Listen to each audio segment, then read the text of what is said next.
Price the lord. ದೇವನಾಮಕ್ಕೆ ಸ್ತೋತ್ರವಾಗಲಿ. ಈ ದಿನ ಆರಾಧನೆಗೆ ಮತ್ತು ಆವರ್ತಿ ನಿಮ್ಮೆಲ್ಲರನ್ನೂ ಯೇಸು ಕ್ರಿಸ್ತನ ನಾಮದಲ್ಲಿ ನಾನು ಆಮಂತ್ರಿಸುತ್ತೇನೆ. ಇಂಥ ಒಳ್ಳೆ ಸಮಯದೋಳು ಯೇಸುವೇ ನಿನ್ ಬಾಳಿ ಬಂದೆವು, ನಿಮ್ಮ ಮಕ್ಕಳಾದ ನಾವು ನಿಮ್ಮನ್ನೇ ಅರಸಿ ಬಂದೆವು. ನಮ್ಮ ಮೇಲೆ ದಯವಿಡು ಸ್ವಾಮಿ, ನಿಮ್ಮ ಕರುಣೆಯನ್ನು ತೋರಿಸು. ನಮ್ಮ ಮೇಲೆ ದಯವಿಡು ಸ್ವಾಮಿ, ನಿಮ್ಮ ಕರುಣೆಯನ್ನು ತೋರಿಸು. ನಿಮ್ಮನ್ನೇ ರಕ್ಷಕನಾಗಿ ಕಾಣಲು ಪ್ರೇರಿಸು ನಮ್ಮೆಲ್ಲರನ್ನು. ನಿಮ್ಮನ್ನೇ ರಕ್ಷಕನಾಗಿ ಕಾಣಲು ಪ್ರೇರಿಸು ನಮ್ಮೆಲ್ಲರನ್ನು. ಪ್ರಾರ್ಥನೆ ಮಾಡೋಣ. ಪರಲೋಕದಲ್ಲಿರುವ ನಮ್ಮ ಪ್ರೀತಿಯ ತಂದೆಯಾದ ದೇವರೇ, ನಿಮ್ಮ ಪರಿಶುದ್ಧ ನಾಮಕ್ಕೆ ಸ್ತೋತ್ರ. ಈ ಮುಂಜಾನೆಯಲ್ಲಿ ಮತ್ತೊಂದು ಆವರ್ತಿ ನಿಮ್ಮ ಸನ್ನಿಧಾನದಲ್ಲಿ ನಿಮ್ಮನ್ನು ಆರಾಧಿಸುವುದಕ್ಕೆ ನಮ್ಮ ಜೀವಿತದಲ್ಲಿ ಕೊಟ್ಟಂತಹ ಈ ಒಂದು ಸಮಯಕ್ಕಾಗಿ ಸ್ತೋತ್ರ. 2023 11ನೇ ತಿಂಗಳಿನ ಪ್ರಾರಂಭ ಭಾನುವಾರ ನಿಮ್ಮ ಸನ್ನಿಧಾನಕ್ಕೆ ನಾವು ಸೇರಿ ಬಂದಿದ್ದೇವೆ. ಈ ವರ್ಷದ ಪ್ರಾರಂಭ ಭಾನುವಾರದಿಂದ ಇದುವರೆಗೂ ನಮ್ಮ ಜೀವಿತದಲ್ಲಿ ಮಾಡಿದಂತಹ ಪ್ರತಿಯೊಂದು ಉಪಕಾರಗಳಿಗಾಗಿ ನಿಮಗೆ ವಂದನೆಗಳನ್ನು ಸಲ್ಲಿಸ್ತಾ ಇದ್ದೇವೆ. ಈ ಮುಂಜಾನೆಯಲ್ಲಿ ಮತ್ತೊಂದು ಆವರ್ತಿ ನಿಮ್ಮ ಸನ್ನಿಧಾನದಲ್ಲಿ ನೀವು ಮಾಡಿದ ಪ್ರೀತಿಯನ್ನು, ಕರುಣೆಯನ್ನು ನೆನೆಸಿ ಕೃತಜ್ಞತೆಯಿಂದ ನಿಮ್ಮನ್ನು ಆರಾಧಿಸುವುದಕ್ಕೆ ನಮ್ಮನ್ನು ಯೋಗ್ಯರನ್ನಾಗಿ ಮಾರ್ಪಡಿಸು ಎಂಬುದಾಗಿ ನಾವು ಪ್ರಾರ್ಥಿಸ್ತಾ ಇದ್ದೇವೆ. ನಮ್ಮ ಜೀವಿತದಲ್ಲಿ ಬಂದಂತಹ ಎಲ್ಲ ತಪ್ಪುಗಳನ್ನು, ಪಾಪಗಳನ್ನು ಅರಿಕೆ ಮಾಡ್ತಾ ಇದ್ದೇವೆ. ಪವಿತ್ರನಾದ ನಿನ್ನನ್ನು ಪರಿಶುದ್ಧತೆಯಲ್ಲಿ ಆರಾಧಿಸುವುದಕ್ಕೆ ನಮ್ಮನ್ನು ಯೋಗ್ಯರನ್ನಾಗಿ ಮಾರ್ಪಡಿಸು ಕರ್ತನೆ.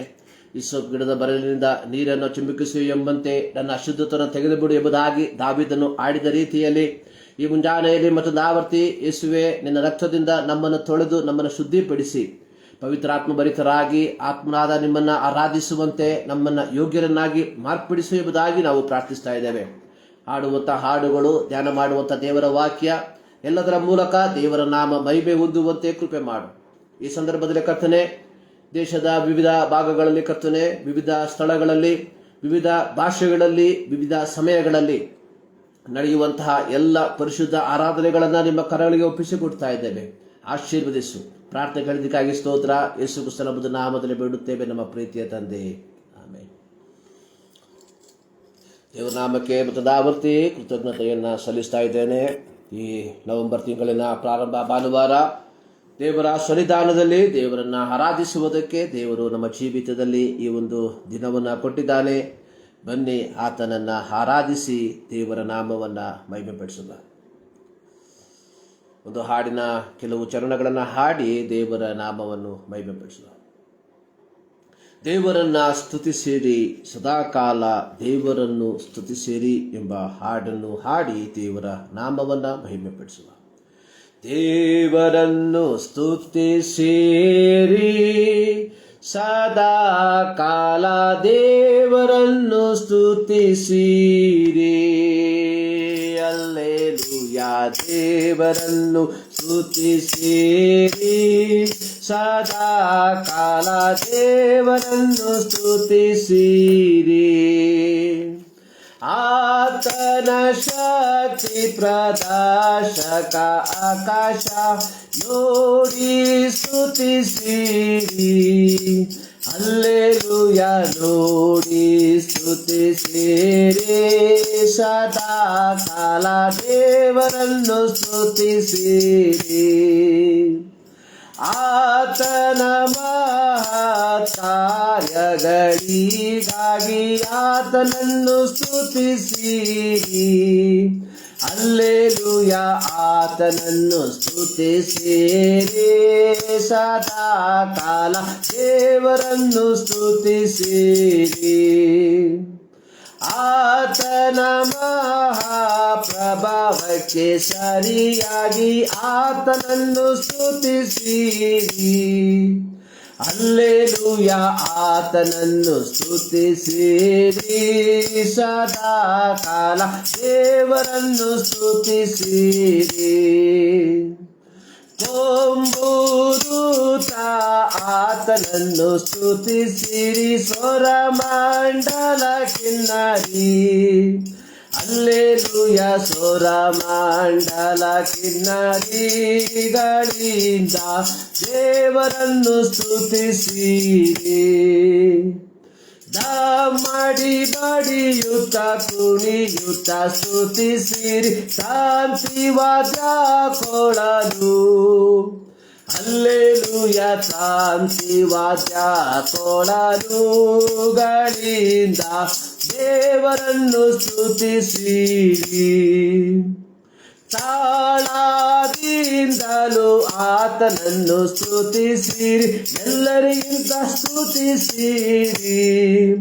ಹಲ್ಲೆಲೂಯ ಎಲ್ಲರಿಗಿಂತ ಸ್ತುತಿಸಿರಿ, ಸದಾ ಕಾಲ ದೇವರನ್ನು ಸ್ತುತಿಸಿರಿ.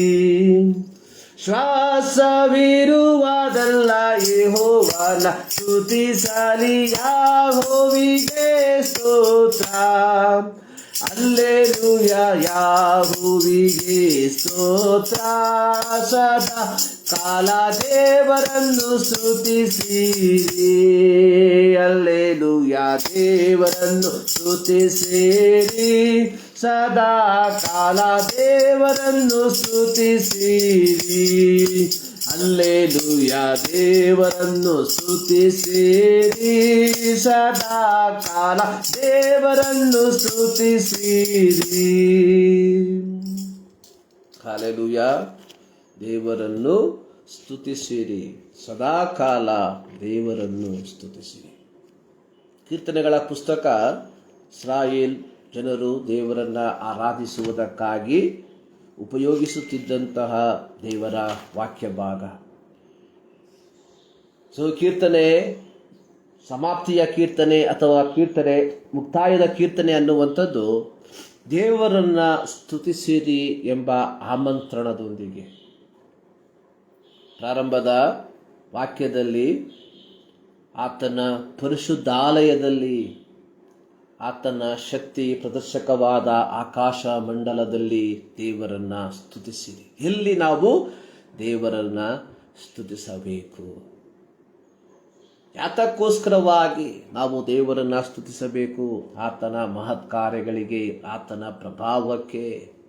ಯಾವ ರೀತಿಯಾಗಿ ಕೊಂಬನ್ನ ಊದುತ್ತಾ ಸ್ವರಮಂಡಲ ಕಿನ್ನರಿಗಳಿಂದ, ದಮ್ಮಡಿಯನ್ನ ಬಡಿಯುತ್ತಾ ಕುಣಿಯುತ್ತಾ, ತಂತಿವಾದ್ಯ ಕೊಳಲುಗಳಿಂದ, ತಾಳಗಳಿಂದ, ಝಲ್ಲರಿಗಳಿಂದ, ಆಮೇಲೆ ಯಾರು ಶ್ವಾಸವಿರುವುದೆಲ್ಲರೂ, ಬದುಕಿರುವಂತಹ ಪ್ರತಿಯೊಬ್ಬರು ದೇವರನ್ನ ಸ್ತುತಿಸಬೇಕು ಎಂಬುವಂಥದ್ದನ್ನು ಈ ಒಂದು ಕೀರ್ತನೆಯಲ್ಲಿ ಕೀರ್ತನೆಗಾರನು ಇಸ್ರಾಯೇಲ್ ಜನಾಂಗಕ್ಕೆ ಅಥವಾ ಈ 21ನೇ ಶತಮಾನದಲ್ಲಿ ಕ್ರೈಸ್ತರಾದ ನಮಗೆ ಉತ್ತೇಜಿಸುವಂಥದ್ದನ್ನು ನಾವು ನೋಡುತ್ತೇವೆ.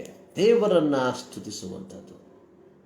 ದೇವರನ್ನ ಸ್ತುತಿಸುವಂಥದ್ದು ಅದು ಅತ್ಯುನ್ನತವಾದಂತಹ ಒಂದು ಕಾರ್ಯ. ದೇವರು ಮನುಷ್ಯನಿಗೆ ಕೊಟ್ಟಂತಹ ಒಂದು ಶ್ರೇಷ್ಠವಾದಂತಹ ಒಂದು ಪದವಿ ಅನ್ನುವಂಥದ್ದು ಸೃಷ್ಟಿಕರ್ತನನ್ನ ಸ್ತುತಿಸುವಂಥದ್ದು. 147ನೇ ಕೀರ್ತನೆಯಲ್ಲಿ ನಾವು ನೋಡುವಂಥದ್ದು ದೇವರನ್ನು ಸ್ತುತಿಸುವುದು, ನಮ್ಮ ದೇವರನ್ನು, ಯೆಹೋವನಿಗೆ ಸ್ತೋತ್ರ, ನಮ್ಮ ದೇವರನ್ನು ಸ್ತುತಿಸುವುದು ಒಳ್ಳೆಯದು, ಸಂತೋಷಕರವೂ ಆಗಿದೆ. ಆತನನ್ನು ಕೀರ್ತಿಸುವುದು ಯುಕ್ತವಾಗಿದೆ. ಯುಕ್ತವಾದಂಥದ್ದು ಅಂದರೆ one of the best thing. ನಾವು ಈ ಲೋಕದಲ್ಲಿ ಬದುಕಿರುವಾಗ ದೇವರಿಗೆ ಮಾಡಬಹುದಾದಂತಹ ಅತ್ಯಮೂಲ್ಯವಾದ ಕಾರ್ಯ ದೇವರನ್ನ ಸ್ತುತಿಸುವಂಥದ್ದು. ಅನೇಕರು ಹೇಳುವಂಥದ್ದು ಆಲಯವನ್ನ ಕಟ್ಟುವಂಥದ್ದು ಅತ್ಯುನ್ನತವಾದಂತಹ ಕಾರ್ಯ. ದೇವರ ಸೇವೆಗೆ ಸಹಾಯ ಮಾಡುವಂಥದ್ದು ಆರ್ಥಿಕವಾಗಿ ಶ್ರೇಷ್ಠವಾದಂತಹ ಕಾರ್ಯ. ಬಡವರಿಗೆ, ನಿರ್ಗತಿಕರಿಗೆ ಅವರನ್ನು ನೋಡಿಕೊಳ್ಳುವಂಥದ್ದು ಅತ್ಯುನ್ನತವಾದಂತಹ ಕಾರ್ಯ. ಇವೆಲ್ಲವೂ ಅತ್ಯುನ್ನತವಾದ ಕಾರ್ಯಗಳು ಆಗಿರಬಹುದು. ಆದರೆ ಅತಿ ಮೂಲ್ಯವಾದಂತಹ, ಅತ್ಯಂತ ಮೂಲ್ಯವಾದಂತಹ ಕಾರ್ಯ ದೇವರನ್ನ ಸ್ತುತಿಸುವುದು, ಆತನನ್ನ ಕೀರ್ತಿಸುವುದು. ಇಂದು ಅನೇಕ ಜನರು ತಮ್ಮ ಜೀವಿತದಲ್ಲಿ ಪಾಲಿಸದೇ ಇರುವಂತಹ ಒಂದು ಕಾರ್ಯ ದೇವರನ್ನ ಸ್ತುತಿಸುವಂಥದ್ದಾಗಿದೆ. ಲೌಕಿಕವಾಗಿ ಕರ್ತನ ಸೇವೆಯಲ್ಲಿ ವಿವಿಧ ಆಯಾಮಗಳಲ್ಲಿ, ವಿವಿಧ ರೀತಿಗಳಲ್ಲಿ ತಮ್ಮನ್ನೇ ತೊಡಗಿಸಿಕೊಂಡಿರುವಾಗ ಎಷ್ಟೋ ಜನರು ಯಥಾರ್ಥವಾಗಿ ದೇವರನ್ನ ಆರಾಧಿಸುವುದರಲ್ಲಿ, ದೇವರನ್ನ ಸ್ತುತಿಸುವಂಥದರಲ್ಲಿ ಸೋತು ಹೋಗಿರುವುದಾಗಿ ನಾವು ನೋಡುತ್ತೇವೆ. ಇಲ್ಲಿ ಕೀರ್ತನೆಗಾರನು ಹೇಳುವಂಥದ್ದು, ದೇವರನ್ನ ಸ್ತುತಿಸುವುದು ಒಳ್ಳೆಯದು, ಸಂತೋಷಕರವು. ನಮ್ಮ ಜೀವಿತದಲ್ಲಿ ಒಂದು ಆಧ್ಯಾತ್ಮಿಕವಾದಂತಹ ಸಂತೋಷ ನಾವು ಹೊಂದಿಕೊಳ್ಳಬೇಕಾದರೆ ನಾವು ದೇವರನ್ನ ಸ್ತುತಿಸುವಂಥವರು, ದೇವರನ್ನ ಕೀರ್ತಿಸುವಂಥವರು ಆಗಿರಬೇಕು. ಯಾರು ದೇವರ ಸನ್ನಿಧಾನದಲ್ಲಿ ಹೆಚ್ಚಿನ ಸಮಯವನ್ನ ಕಳೆಯುತ್ತಾರೋ ಅಂಥವರ ಜೀವಿತದಲ್ಲಿ ಒಂದು ದೈವಿಕವಾದ ಸಮಾಧಾನ ಅವರು ಅನುಭವಿಸುವಂಥದ್ದನ್ನ ನಾವು ನೋಡುವುದಕ್ಕೆ ಸಾಧ್ಯವಾಗ್ತದೆ. ನಾವು ವಾಸಿಸುವಂತಹ ಲೋಕ ಸಂದಿಗ್ಧತೆಯಿಂದ ಕೂಡಿರುವ ಅನ್ಸರ್ಟನಿಟಿ. ಈ ಒಂದು ಅನ್ಸರ್ಟನಿಟಿ ಪ್ರಪಂಚದಲ್ಲಿ ನಾವು ಜೀವಿಸುತ್ತಿರುವಾಗ ನಾವು ಅನೇಕ ವಿಚಾರಗಳ ಮೂಲಕ ಗಲಿಬಿಲಿಗೊಂಡವರಾಗಿದ್ದೇವೆ. ಈ ರೀತಿ ಗಲಿಬಿಲಿಗೊಂಡಿರುವಂತಹ ನಾವುಗಳು ನಮ್ಮದೇ ಆದಂತಹ ಯಾವ ಪ್ರಯತ್ನಗಳಿಂದಲೂ ಒಂದು ಸಮಾಧಾನವನ್ನ ಕಂಡುಕೊಳ್ಳುವುದಕ್ಕೆ ಸಾಧ್ಯವಾಗುವುದಿಲ್ಲ. ಹೀಗಿರುವಂತಹ ಸಂದರ್ಭಗಳಲ್ಲಿ ದೇವರ ಮಕ್ಕಳಾದ ನಾವುಗಳು ದೇವರ ಸನ್ನಿಧಾನದಲ್ಲಿ ಕುಳಿತು ಆತನನ್ನು ಆರಾಧಿಸುವಾಗ, ದೇವರ ವಾಕ್ಯವನ್ನು ಧ್ಯಾನ ಮಾಡುವಾಗ, ಆಧ್ಯಾತ್ಮಿಕವಾದ ಗೀತೆಗಳನ್ನು ಹಾಡುವುದರ ಮೂಲಕ ಒಂದು ಇನ್ನರ್ ಪೀಸ್, ಆಂತರಿಕವಾದ ಸಮಾಧಾನವನ್ನ ಅಥವಾ ದೈವಿಕವಾದ ಸಮಾಧಾನವನ್ನ ಪಡೆದುಕೊಳ್ಳುವುದಕ್ಕೆ ಸಾಧ್ಯವಾಗ್ತದೆ. ನಮ್ಮ ಜೀವಿತದಲ್ಲಿ ಅನೇಕ ಸಂದರ್ಭಗಳಲ್ಲಿ ನಾವು ಗಲಿಬಿಲಿಗೊಳ್ಳುವಂಥವರಾಗಿದ್ದೇವೆ. ಯೋಹಾನನ ಸುವಾರ್ತೆಯಲ್ಲಿ ಯೇಸು ಸ್ವಾಮಿ ಮಾರ್ತಳಿಗೆ ಹೇಳುವಂಥದ್ದು, ಮಾರ್ತಳೆ ಮಾರ್ತಳೆ, ನೀನು ಅನೇಕ ವಿಚಾರಗಳಿಂದ ಗಲಿಬಿಲಿಗೊಂಡಿದ್ದಿ, ಆದರೆ ಒಂದು ಮಾತ್ರ ಸಾಕು, ಮರಿಯಳು ಅದನ್ನು, ಆ ಒಳ್ಳೆಯ ಭಾಗವನ್ನು ಆರಿಸಿಕೊಂಡಿದ್ದಾಳೆ. ಮರಿಯಳು ಆರಿಸಿಕೊಂಡಂತಹ ಆ ಒಳ್ಳೆಯ ಭಾಗ ಯಾವುದು? ಕ್ರಿಸ್ತನ ಪಾದ ಸನ್ನಿಧಾನದಲ್ಲಿ ಕುಳಿತುಕೊಂಡು ಕ್ರಿಸ್ತನ ವಾಕ್ಯವನ್ನ ಕೇಳುವಂಥದ್ದು. ಬೆಥಾನ್ಯದ ಲಾಜರನ ಮನೆಗೆ ಯೇಸು ಸ್ವಾಮಿ ಬಂದಂತಹ ಸಂದರ್ಭದಲ್ಲಿ ಮಾರ್ತಳು ಯೇಸುವಿಗೆ, ತನ್ನ ಶಿಷ್ಯರಿಗೆ ಔತಣವನ್ನ ಉಣಬಡಿಸುವುದರಲ್ಲಿ ಆಕೆ ತಲ್ಲಿರಲಾಗಿರುವಾಗ ಮರಿಯಳು ಅವೆಲ್ಲವನ್ನ ಬದಿಗೊತ್ತಿ ಕ್ರಿಸ್ತನ ಪಾದಪೀಠದ ಕೆಳಗೆ ಕುಳಿತುಕೊಂಡು ಆತನ ಬಾಯಿಂದ ಬರುವಂತಹ ಮಾತುಗಳನ್ನು ಕೇಳಿಸಿಕೊಳ್ಳುವುದರಲ್ಲಿ ಆಕೆ ತಲ್ಲಿನಲಾಗಿದ್ದಳು. ಮಾರ್ತಳು ಯೇಸುವಿಗೆ ನನ್ನ ತಂಗಿಯನ್ನ ಕಳುಹಿಸು ಎಂಬುದಾಗಿ ಹೇಳುವಂತಹ ಸಂದರ್ಭದಲ್ಲಿ ಯೇಸು ಹೇಳಿದ್ದು, ಮಾರ್ತಳೆ, ನೀನು ಬಹಳವಾಗಿ ಗಲಿಬಿಲಿಗೊಂಡಿದ್ದಿ, ಆದರೆ ಒಂದು ಮಾತ್ರ ಸಾಕು, ಅದು ಮರಿಯಳು ಆರಿಸಿಕೊಂಡಿದ್ದಾಳೆ. ಈ ಮುಂಜಾನೆಯಲ್ಲಿ ದೇವರ ಸನ್ನಿಧಾನದಲ್ಲಿ ಕುಳಿತುಕೊಂಡಿರುವಂತಹ ಪ್ರಿಯ ದೇವ ಜನರೇ, ಈ ಅನ್ಸರ್ಟನಿಟಿ ಲೋಕದಲ್ಲಿ, ಸಂದಿಗ್ಧತೆಯಿಂದ ತುಂಬಿರುವ ಈ ಲೋಕದಲ್ಲಿ ಒಂದು ದೈವಿಕವಾದ ಸಮಾಧಾನವನ್ನ ನಾವು ಹೊಂದಿಕೊಳ್ಳಬೇಕಾದರೆ ನಾವು ಮಾಡಬೇಕಾಗಿರುವಂಥದ್ದು ದೇವರನ್ನ ಸ್ತುತಿಸುವಂತವರಾಗಿರಬೇಕು. ದೇವರ ಕ್ರಿಸ್ತನ ಪಾದಪೀಠದ ಕೆಳಗೆ ಕುಳಿತುಕೊಂಡು ಆತನ ವಾಕ್ಯವನ್ನ ಓದುವಂಥವರು, ಅದನ್ನು ಧ್ಯಾನಿಸುವಂಥವರು, ಅದರಲ್ಲಿ ತಲ್ಲೀನರಾಗಿರುವಂಥವರು ಆಗಿರಬೇಕು. ಹೀಗಾಗುವುದಾದರೆ ನಿಶ್ಚಯವಾಗಿ ಹೇಳ್ತೇನೆ, ಒಂದು ದೈವಿಕ ಸಮಾಧಾನ ನಮ್ಮ ಜೀವಿತದಲ್ಲಿ ಬಂದು ವಾಸಿಸುವಂಥದ್ದಾಗಿದೆ. ಈ ಮುಂಜಾನೆಯಲ್ಲಿ ದೇವರ ಸನ್ನಿಧಾನಕ್ಕೆ ನಾವು ಆತನನ್ನ ಆರಾಧಿಸುವುದಕ್ಕೆ ಸೇರಿ ಬಂದಿರುವಾಗ ನಮ್ಮ ಜೀವಿತದಲ್ಲಿ ಅನೇಕ ವಿಧವಾದಂತಹ ಪ್ರತಿಕೂಲಗಳು ಇದ್ದಾಗ್ಯೂ ಅವೆಲ್ಲವನ್ನ ಬದಿಗೊತ್ತಿ ಆಧ್ಯಾತ್ಮಿಕವಾದಂತಹ ಸಮಾಧಾನವನ್ನು ಕೊಡುವಂತಹ ಸರ್ವಶಕ್ತನಾದ ದೇವರ ಸನ್ನಿಧಾನದಲ್ಲಿ ನಮ್ಮ ಎಲ್ಲ ಚಿಂತೆಗಳನ್ನು ಮರೆತು ಆತನನ್ನು ನಾವು ಆರಾಧಿಸುವಂಥವರಾಗಿರುವ ಈ ಮುಂಜಾನೆಯಲ್ಲಿ ಸರ್ವಶಕ್ತನಾದ ದೇವರು ನಿಮ್ಮನ್ನು ಅದಕ್ಕೆ ಸಹಾಯ ಮಾಡಲಿ ಎಂಬುದಾಗಿ ನಾನು ಪ್ರಾರ್ಥಿಸುವಂಥವನಾಗಿದ್ದೇನೆ. ಪ್ರಿಯರೇ, ಇಂದು ಇಡೀ ಪ್ರಪಂಚ ವರ್ಲ್ಡ್ ಸಂಡೇ ಸ್ಕೂಲ್ ಡೇ, ವಿಶ್ವ ಭಾನುವಾರದ ಶಾಲಾ ದಿನವನ್ನು ಆಚರಿಸುವಂಥದ್ದಾಗಿ ನಾವು ನೋಡುತ್ತೇವೆ. ಪ್ರತಿ ನವೆಂಬರ್ ತಿಂಗಳಿನ ಪ್ರಾರಂಭ ಭಾನುವಾರ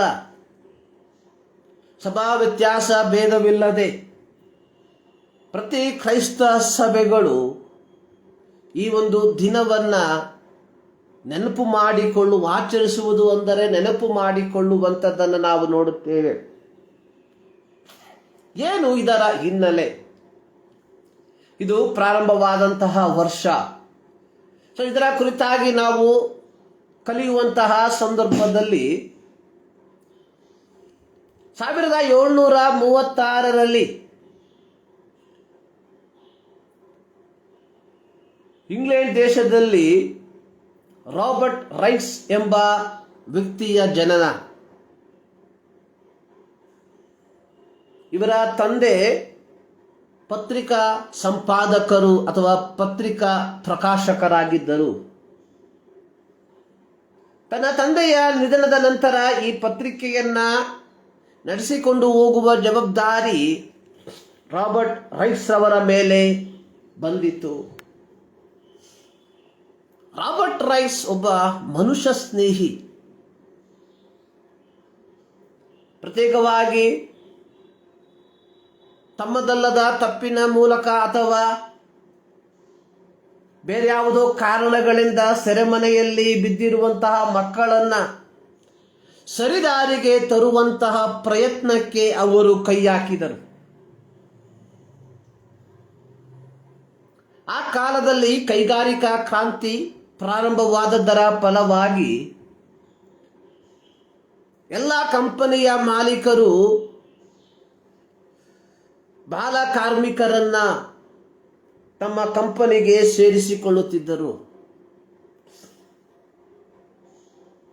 ತಂದೆ ತಾಯಿಗಳು ಮತ್ತು ಮಕ್ಕಳು ಹಣದ ಆಸೆಗೆ ಆಮಿಷಕ್ಕೆ ಒಳಗಾಗಿ ಮಕ್ಕಳನ್ನು ಶಾಲೆಯಿಂದ ಬೇರ್ಪಡಿಸಿ ಕೆಲಸಗಳಿಗೆ ಕಳುಹಿಸಲು ಪ್ರಾರಂಭಿಸಿದರು. ಸೋಮವಾರದಿಂದ ಶನಿವಾರದ ತನಕ ಪ್ರತಿದಿನ 12 ತಾಸುಗಳು ಮಕ್ಕಳು ಕಂಪನಿಗಳಲ್ಲಿ ಕೆಲಸವನ್ನ ಮಾಡಬೇಕಾಗಿತ್ತು. ಹೀಗೆ ಕೆಲಸದಿಂದ ಹೈರಾಣಾಗಿ ಹೋಗುತ್ತಿದ್ದ ಮಕ್ಕಳು ಭಾನುವಾರದ ದಿನದಲ್ಲಿ ಇಂಗ್ಲೆಂಡಿನ ಬೀದಿಗಳಲ್ಲಿ ಅಲೆದಾಡುತ್ತಾ ದುಷ್ಟ ಚಟಗಳಿಗೆ ದಾಸರಾಗುತ್ತಾ ಒಂದು ವಿಧದಲ್ಲಿ ಈ ಮಕ್ಕಳು ಆ ಪ್ರದೇಶಕ್ಕೆ ಒಂದು ತಲೆನೋವಾಗಿ ಮಾರ್ಪಟ್ಟರು. ಇದನ್ನು ಮನಗಂಡಂತಹ ರೈಟ್ಸ್ ತಮ್ಮ ಪತ್ರಿಕೆಯಲ್ಲಿ ಇದರ ಕುರಿತಾಗಿ ಒಂದು ಲೇಖನವನ್ನು ಬರೆಯಲು ಪ್ರಾರಂಭಿಸಿದರು. ಇದನ್ನು ಓದಿದಂತಹ ಒಬ್ಬ ಆಂಗ್ಲಿಕನ್ ಪಾದ್ರಿ ರೆವರೆಂಡ್ ಥಾಮಸ್ ಸ್ಟಾಕ್ ರವರು ರೈಟ್ಸ್ ಅವರಿಗೆ ಈ ಮಕ್ಕಳಿಗಾಗಿ ಒಂದು ಶಾಲೆಯನ್ನು ಪ್ರಾರಂಭಿಸಲು ಪ್ರೋತ್ಸಾಹ ನೀಡಿದರು. 1781ರಲ್ಲಿ ಶ್ರೀಮತಿ ಮೆರಿಡಿತ್ ಎಂಬುವವರ ಮನೆಯಲ್ಲಿ ಅಕ್ಷರಗಳನ್ನು ಕಲಿಸುವುದರೊಂದಿಗೆ ಈ ಶಾಲೆ ಪ್ರಾರಂಭವಾಯಿತು. ಪ್ರಾರಂಭದಲ್ಲಿ ಗಂಡು ಮಕ್ಕಳು ಮಾತ್ರ ಬರುತ್ತಿದ್ದರು. ಒಮ್ಮೆ ರೈಟ್ಸ್ ಅವರು ಒಬ್ಬ ಹೆಣ್ಣು ಮಗಳನ್ನು ನೋಡಿ ಯಾಕೆ ಶಾಲೆಗೆ ಬರುತ್ತಿಲ್ಲ ಎಂಬುದಾಗಿ ಕೇಳಿದಾಗ ಆಕೆ ಹೇಳಿದಂಥದ್ದು, ನಮ್ಮಲ್ಲಿ ಬೇರೆ ಬಟ್ಟೆಗಳು ಇಲ್ಲ ಎಂಬುದಾಗಿ. ರೈಟ್ಸ್ ಅವರು ಹೇಳಿದರು, ನೀವು ಇರುವ ಬಟ್ಟೆಯನ್ನು ಹಾಕಿಕೊಂಡು ನೀಟಾಗಿ ತಲೆಯನ್ನು ಬಾಚಿ ಕೈಕಾಲು ಮುಖವನ್ನು ತೊಳೆದುಕೊಂಡು ಶಾಲೆಗೆ ಬನ್ನಿ ಎಂಬುದಾಗಿ. ತದನಂತರವಾಗಿ ಹೆಣ್ಣು ಮಕ್ಕಳು ಸಹ ಶಾಲೆಗೆ ಬರಲು ಪ್ರಾರಂಭಿಸಿದರು. ಈ ಶಾಲೆಯ ಪ್ರಾರಂಭದಲ್ಲಿ ಅನೇಕ ವಿವಾದಗಳು ಎದ್ದವು. ಅನೇಕರು ರೈಟ್ಸ್ ಪ್ರಾರಂಭ ಮಾಡಿದ ಈ ಶಾಲೆಯನ್ನು ರೈಟ್ಸ್ ರವರ ಶಿಥಿಲವಾದ ಶಾಲೆ ಎಂದು ಕರೆಯುತ್ತಿದ್ದರು. ಇನ್ನು ಕೆಲವು ಧಾರ್ಮಿಕ ನಾಯಕರುಗಳು ಇದು ಸಬ್ಬತ್ ದಿನವನ್ನು ಅಪವಿತ್ರಗೊಳಿಸುವ ಉದ್ದೇಶ ಎಂಬುದಾಗಿ ಬೋಧಿಸಿದರು ಮತ್ತು ಸಬ್ಬತ್ ದಿನದಲ್ಲಿ ಶಾಲೆಯಲ್ಲಿ ಬೋಧಿಸಲು ಕ್ರೈಸ್ತರನ್ನು ನೇಮಿಸಿಕೊಳ್ಳಬಾರದು ಎಂಬ ಟೀಕೆಗಳು ಸಹ ಎದ್ದವು. ಇಷ್ಟೆಲ್ಲ ವಿವಾದದ ನಡುವೆಯೂ ಈ ಭಾನುವಾರ ಶಾಲೆ ಅಸಾಧಾರಣವಾಗಿ ಬೆಳೆಯಲು ಪ್ರಾರಂಭಿಸಿತು. ಭಾನುವಾರದ ದಿನದಂದು ಬೀದಿಗಳಲ್ಲಿ ಅಲೆದಾಡುತ್ತಿದ್ದ ಮಕ್ಕಳು ಈ ಒಂದು ಶಾಲೆಯ ಮೂಲಕ ನೈತಿಕವಾಗಿಯೂ ಮಾರಲ್ ಆಗಿಯೂ ಆಧ್ಯಾತ್ಮಿಕವಾಗಿಯೂ ಬೆಳೆಯಲು ಪ್ರಾರಂಭಿಸಿದರು. 1781ರಲ್ಲಿ ಪ್ರಾರಂಭಿಸಿ 1788ರ ಸಮಯಕ್ಕೆ ಸುಮಾರು 7 ವರ್ಷದಲ್ಲಿ 3 ಲಕ್ಷ ಮಕ್ಕಳು ಈ ಭಾನುವಾರದ ಶಾಲೆಗೆ ಹಾಜರಾಗುತ್ತಿದ್ದರು. 1831ರ ಒಳಗೆ ಬ್ರಿಟನ್ ದೇಶದಲ್ಲಿ 12,50,000 ಮಕ್ಕಳು ಹಾಜರಾಗುತ್ತಿದ್ದರು. 1950ರ ಕಾಲಘಟ್ಟಕ್ಕೆ ಪ್ರತಿ ಭಾನುವಾರ 55 ಲಕ್ಷ ಮಕ್ಕಳು ಈ ಶಾಲೆಗೆ ಹಾಜರಾಗಿ ದೇವರ ವಾಕ್ಯವನ್ನು ಕಲಿಯಲು ಪ್ರಾರಂಭಿಸಿದರು. ಇವರಿಗೆ ಇದ್ದಂತಹ ಪಠ್ಯಪುಸ್ತಕ ಅನ್ನುವಂಥದ್ದು ಸತ್ಯವೇದ. ಪ್ರಾರಂಭದಲ್ಲಿ ಅಕ್ಷರಗಳನ್ನು ಕಲಿಸಿ ಈ ಮಕ್ಕಳಿಗೆ ಸತ್ಯವೇದವನ್ನು ಓದುವುದಕ್ಕೆ ಕಲಿಸಲು ಪ್ರಾರಂಭಿಸಿದರು. ನಂತರ ಸತ್ಯವೇದದಲ್ಲಿರುವಂತಹ ವಾಕ್ಯಗಳನ್ನು, ಅದರಲ್ಲಿರುವಂತಹ ವಿಚಾರಧಾರೆಗಳನ್ನು ಮಕ್ಕಳಿಗೆ ತಿಳಿಸಲು ಪ್ರಾರಂಭಿಸಿದರು. ತದನಂತರವಾಗಿ ಮಿಷನರಿಗಳಾಗಿ ದೂರ ದೇಶಕ್ಕೆ ಪ್ರಯಾಣ ಬೆಳೆಸಿದಂತಹ ಅನೇಕ ವ್ಯಕ್ತಿಗಳು ಈ ಒಂದು ಸಂಡೇ ಸ್ಕೂಲ್ನ ವಿದ್ಯಾರ್ಥಿಗಳು ಅನ್ನುವಂಥದ್ದು ಹೆಮ್ಮೆಯ ವಿಚಾರ. ನೋಡಿ, 1781ರಲ್ಲಿ ಒಬ್ಬ ವ್ಯಕ್ತಿ ಪ್ರಾರಂಭಿಸಿದಂತಹ ಒಂದು ಚಿಕ್ಕ ಸಂಭ್ರಮ ತದನಂತರವಾಗಿ ಒಂದು ಬೆಳೆದು ಹೆಮ್ಮರವಾಗಿ ಮಾರ್ಪಟ್ಟು ಅದರಿಂದ ಬೆಳೆದಂತಹ ಫಲಗಳು ಕ್ರಿಸ್ತನ ಸುವಾರ್ತೆಯನ್ನ ಲೋಕದ ಮೂಲೆಗಳಿಗೆ ತೆಗೆದುಕೊಂಡು ಹೋಗುವಂತಹ ಹೆಮ್ಮರವಾಗಿ ಬೆಳೆಯುವುದಕ್ಕೆ ಪ್ರಾರಂಭವಾಗಿತ್ತು. ಇದು ಸಂಡೇ ಸ್ಕೂಲ್ನ ಪ್ರಾರಂಭ ಘಟ್ಟ. ದಾಖಲೆಯ ಪ್ರಕಾರ 1736ರಲ್ಲಿಯೇ 1751ರಲ್ಲಿಯೇ ಹ್ಯಾನಾ ಬಾಲ್ ಎಂಬುವವರು ಸಂಡೇ ಸ್ಕೂಲನ್ನು ಪ್ರಾರಂಭಿಸಿದರು ಎಂಬುದಾಗಿ ದಾಖಲೆಗಳು ಇದೆ. ಆದರೆ ಈ ಸಂಡೇ ಸ್ಕೂಲನ್ನು ಒಂದು ಚಳುವಳಿಯಾಗಿ, ಒಂದು ಮೂಮೆಂಟ್ ಆಗಿ ಮಾರ್ಪಡಿಸಿದಂಥದ್ದು ರಾಬರ್ಟ್ ರೈಟ್ಸ್ ರವರು. ಆದುದರಿಂದಲೇ ಅವರ ನೆನಪಿಗಾಗಿ ಈ ಒಂದು ದಿನವನ್ನು ವಿಶ್ವ ಸಂಡೇ ಸ್ಕೂಲ್ ದಿನ ಅಥವಾ ಭಾನುವಾರದ ಶಾಲೆಯ ದಿನ ಎಂಬುದಾಗಿ ನಾವು ಆಚರಿಸ್ತಾ ಇದ್ದೇವೆ. ನೋಡಿ, ಒಬ್ಬ ವ್ಯಕ್ತಿಯ ಒಂದು ಚಿಕ್ಕ ಪ್ರಾರಂಭ ವರ್ಷಗಳು, ತಲೆಮಾರುಗಳು ದಾಟಿ ಹೋಗುತ್ತಿದ್ದಂತೆಯೇ ಒಂದು ದೊಡ್ಡ ಹೆಮ್ಮರವಾಗಿ ಬೆಳೆದು ನಿಂತಿದೆ. ಇಂದು ನಮ್ಮ ಸಭೆಗಳಲ್ಲಿಯೂ ಸಹ ಸಂಡೇ ಸ್ಕೂಲ್ ಬಹಳ ಪ್ರಖ್ಯಾತಿಯನ್ನು ಪಡೆದಿರುವಂಥದ್ದು. ಪ್ರತಿಯೊಂದು ಸಭೆಗಳಲ್ಲಿ ಸಂಡೇ ಸ್ಕೂಲ್ಗೆ ಹೆಚ್ಚಿನ ಪ್ರಸಕ್ತಿಯನ್ನು ಕೊಡುವಂಥದ್ದನ್ನು ನಾವು ನೋಡುತ್ತೇವೆ. ಆದರೆ ಒಂದೇ ಒಂದು ವ್ಯತ್ಯಾಸ ನಾವು ಈ ಕಾಲಘಟ್ಟಗಳಲ್ಲಿ ಕಾಣುವಂಥದ್ದು, ಅಂದಿನ ಸಂಡೇ ಸ್ಕೂಲ್ ಮಕ್ಕಳ ಮನಪರಿವರ್ತನೆಗೆ ನಾಂದಿಯಾಗಿ ಮಾರ್ಪಟ್ಟಿದ್ದರೆ, ಇಂದಿನ ಸಂಡೇ ಸ್ಕೂಲ್ ಪೋಷಕರಾದ ನಮಗೆ ಅಭಿಮಾನದ ಪ್ರಶ್ನೆಯಾಗಿದೆ. ನಾವು ನಮ್ಮ ಮಕ್ಕಳನ್ನು ಸಂಡೇ ಸ್ಕೂಲ್ಗಳಿಗೆ ಕಳಿಸುವಂಥದ್ದು ದೇವರ ವಾಕ್ಯವನ್ನು ಕಲಿಯುವುದಕ್ಕಿಂತಲೂ ಮಿಗಿಲಾಗಿ ನಮ್ಮ ಮಕ್ಕಳು ಅಲ್ಲಿ ನಡೆಯುವಂತಹ ಎಲ್ಲ ಆಕ್ಟಿವಿಟಿಗಳಲ್ಲಿ, ಸ್ಪರ್ಧೆಗಳಲ್ಲಿ ಭಾಗವಹಿಸಿ ನಮ್ಮ ಕುಟುಂಬದ ಹೆಸರನ್ನು ಮೇಲಕ್ಕೆ ತರಬೇಕು ಎಂಬ ಉದ್ದೇಶದಿಂದ ಪ್ರತಿ ತಂದೆ ತಾಯಿಗಳ ಮನೋಭಾವ ಅನ್ನುವಂಥದ್ದು, ನನ್ನ ಮಗ ನನ್ನ ಮಗಳು ಸಂಡೇ ಸ್ಕೂಲ್ನಲ್ಲಿ ನಡೆಯುವಂತಹ ಪ್ರತಿಯೊಂದು ಪರೀಕ್ಷೆಯಲ್ಲಿ ಪ್ರಥಮ ಸ್ಥಾನವನ್ನು ಬರಬೇಕು. ಅದು ಪರೀಕ್ಷೆಯಲ್ಲಿ ಆಗಿರಬಹುದು, ಹಾಡಿನ ಅಥವಾ ಪ್ರಸಂಗದ ಅಥವಾ ಕಥೆಯ ಯಾವುದೇ ಕಾರ್ಯಕ್ರಮವಾಗಿರಬಹುದು. ನಮ್ಮ ಮಕ್ಕಳು ಪ್ರಥಮ ಸ್ಥಾನವನ್ನು ಬರಬೇಕು. ಇದು ಕುಟುಂಬಕ್ಕೆ ಮಾತ್ರ ಸೀಮಿತವಾಗಿಲ್ಲ, ಇದು ಸಭೆಗಳಿಗೂ ಸಹ ಸೀಮಿತವಾಗಿದೆ. ಇದು ಪ್ರತಿ ಸಭೆಗಳು ನಮ್ಮ ಸಭೆಗಳಲ್ಲಿ ಸಂಡೇ ಸ್ಕೂಲನ್ನು ನಡೆಸುವಂಥದ್ದು ತಮ್ಮ ಸಂಘಕ್ಕೆ ಸೇರಿದ ಇತರ ಸಭೆಗಳಿಗಿಂತ ನಮ್ಮ ಸಭೆ ವಿಭಿನ್ನವಾಗಿರಬೇಕು. ಪ್ರತಿ ವರ್ಷ ನಮ್ಮ ಸಭೆ ಪ್ರಥಮ ಸ್ಥಾನವನ್ನು ಪಡೆದುಕೊಳ್ಳಬೇಕು. ಪ್ರತಿ ವರ್ಷ ನಮ್ಮ ಸಭೆ ಓವರ್ ಆಲ್ ಚಾಂಪಿಯನ್ ಆಗಬೇಕು. ಈ ಎಂಬ ಉದ್ದೇಶದಿಂದ ನಾವು ಮಕ್ಕಳನ್ನು ಈ ಭಾನುವಾರದ ಶಾಲೆಗೆ ಕಳುಹಿಸುತ್ತಿದ್ದೇವೆ ಹೊರತು ಅವರ ಜೀವಿತದಲ್ಲಿ ಒಂದು ಮನಪರಿವರ್ತನೆಗೆ ಕಾರಣವಾಗಿ ಮಾರ್ಪಡಬೇಕೆಂಬ ಉದ್ದೇಶದಿಂದ ಎಷ್ಟು ಜನರು ತಮ್ಮ ಮಕ್ಕಳನ್ನು ಸಂಡೇ ಸ್ಕೂಲಿಗೆ ಕಳುಹಿಸುತ್ತಿದ್ದಾರೆ ಎಂಬುವಂಥದ್ದನ್ನು ಒಂದು ಸಾರಿ ಯೋಚಿಸಬೇಕಾಗಿದೆ. ಇದು ಕೇವಲ ಸಭೆಗೆ, ಕುಟುಂಬಕ್ಕೆ ಮಾತ್ರವಲ್ಲ, ಸಭೆಗಳಿಗೂ ಸಹ ಸಂಬಂಧಪಟ್ಟಂತಹ ಒಂದು ಸಂದೇಶ.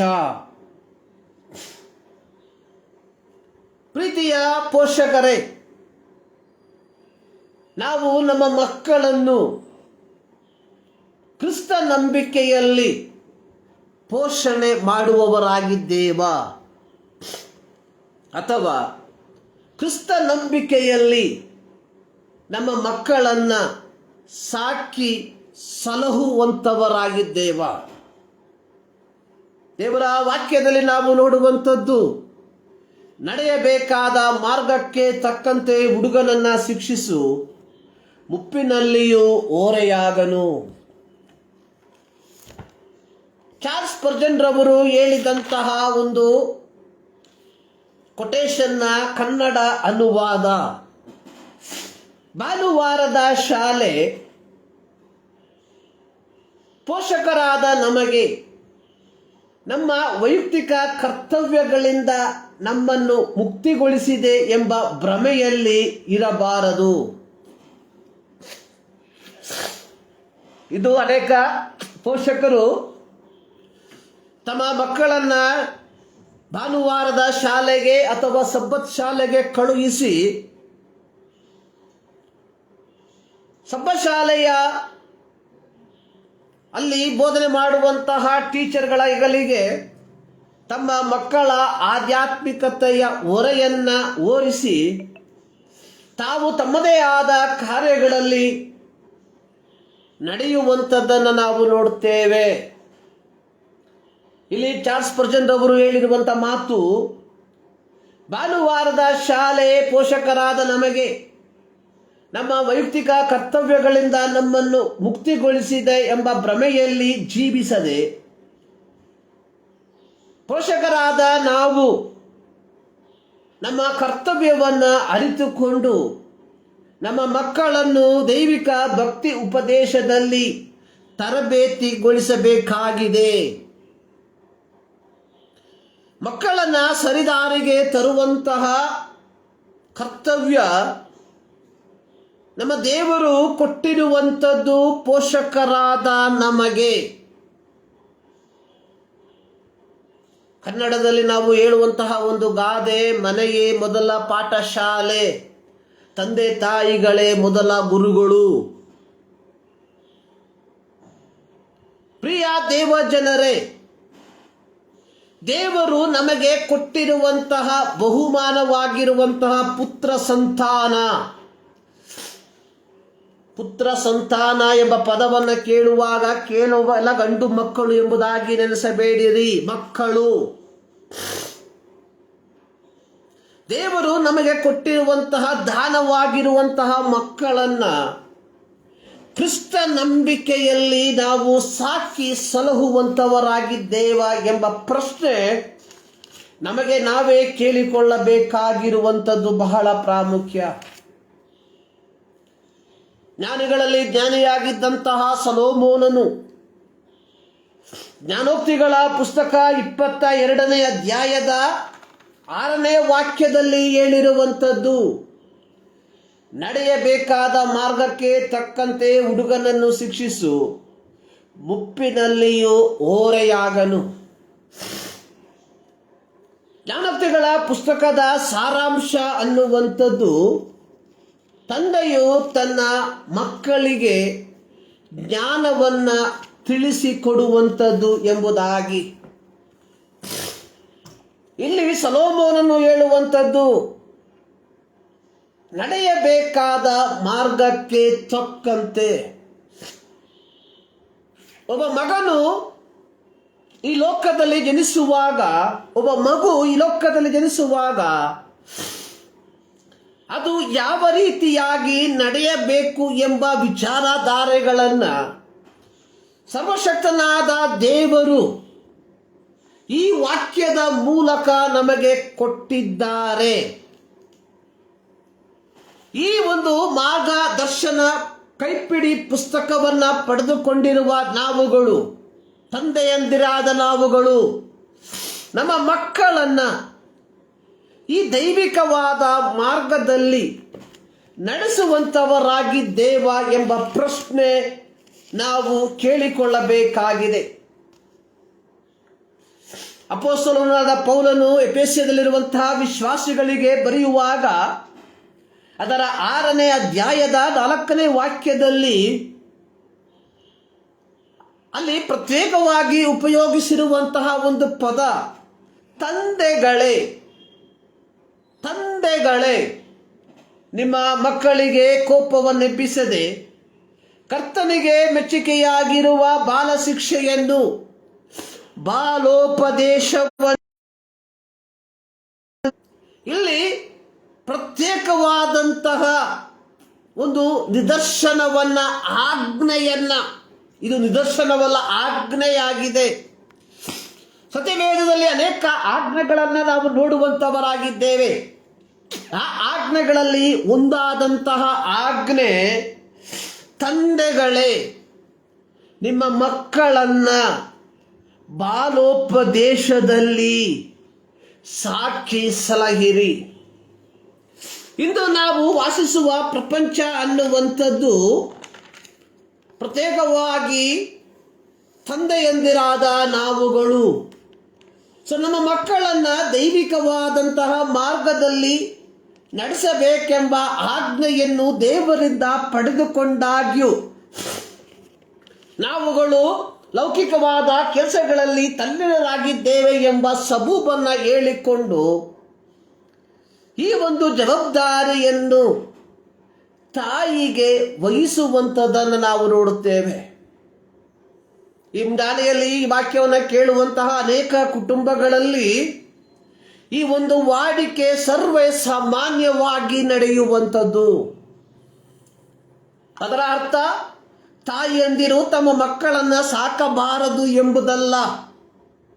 ಆದರೆ ಸರ್ವಶಕ್ತನಾದ ದೇವರು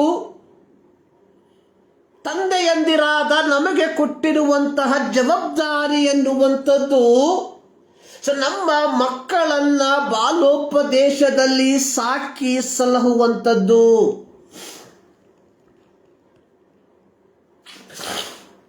ಧರ್ಮೋಪದೇಶ ಕಾಂಡ 6ನೇ ಅಧ್ಯಾಯದಲ್ಲಿ ಸರ್ವಶಕ್ತನಾದ ದೇವರು ಮೋಶೆಯ ಮೂಲಕ ಇಸ್ರಾಯೇಲರಿಗೆ ಹೇಳಿದಂತಹ ಮಾತು, ನಾನು ನಿಮಗೆ ತಿಳಿಸುವ ಮಾತುಗಳನ್ನು ನಿಮ್ಮ ಹೃದಯದಲ್ಲಿ ಇರಬೇಕು, ಇವುಗಳನ್ನು ನಿಮ್ಮ ಮಕ್ಕಳಿಗೆ ಅಭ್ಯಾಸ ಮಾಡಿಸಿ, ಮನೆಯಲ್ಲಿ ಕೂತಿರುವಾಗಲೂ, ದಾರಿ ನಡೆಯುವಾಗಲೂ, ಮಲಗುವಾಗಲೂ, ಏಳುವಾಗಲೂ ಇವುಗಳ ವಿಷಯದಲ್ಲಿ ಮಾತನಾಡಬೇಕು. ಪ್ರಿಯರೇ, ದೇವರು ನಮಗೆ ಕೊಟ್ಟಿರುವಂತಹ ಜವಾಬ್ದಾರಿಗಳಲ್ಲಿ ಅತ್ಯಮೂಲ್ಯವಾದ ಜವಾಬ್ದಾರಿ ಅನ್ನುವಂಥದ್ದು ಮಕ್ಕಳನ್ನ ಬಾಲೋಪದೇಶದಲ್ಲಿ ಸಾಕಿ ಸಲಹುವಂಥದ್ದು. ನಮಗೆ ಅನೇಕ ಕಾರಣಗಳನ್ನ, ಅನೇಕ ಸಬೂಬುಗಳನ್ನ ಹೇಳುವುದಕ್ಕೆ ಇದ್ದಾಗ್ಯೂ ಸಹ ದೇವರು ನಮಗೆ ಕೊಟ್ಟಂತಹ ಈ ಆಜ್ಞೆಗಳಲ್ಲಿ ನಾವು ಸೋತು ಹೋಗಿರುವುದಾದರೆ ಈ ಮುಂಜಾನೆಯಲ್ಲಿ ದೇವರ ವಾಕ್ಯದ ಮೂಲಕವಾಗಿ ದೇವರಾತ್ಮನು ನಮಗೆ ಎಚ್ಚರಿಕೆ ಪಡಿಸುವಂಥದ್ದು, ದೇವರು ಕೊಟ್ಟ ಜವಾಬ್ದಾರಿಯನ್ನ ನೀವು ಒಳ್ಳೆಯ ಮಾತಿನಲ್ಲಿ ನಿರ್ವಹಿಸುವಂಥವರಾಗಿರ್ರಿ ಎಂಬುದಾಗಿ.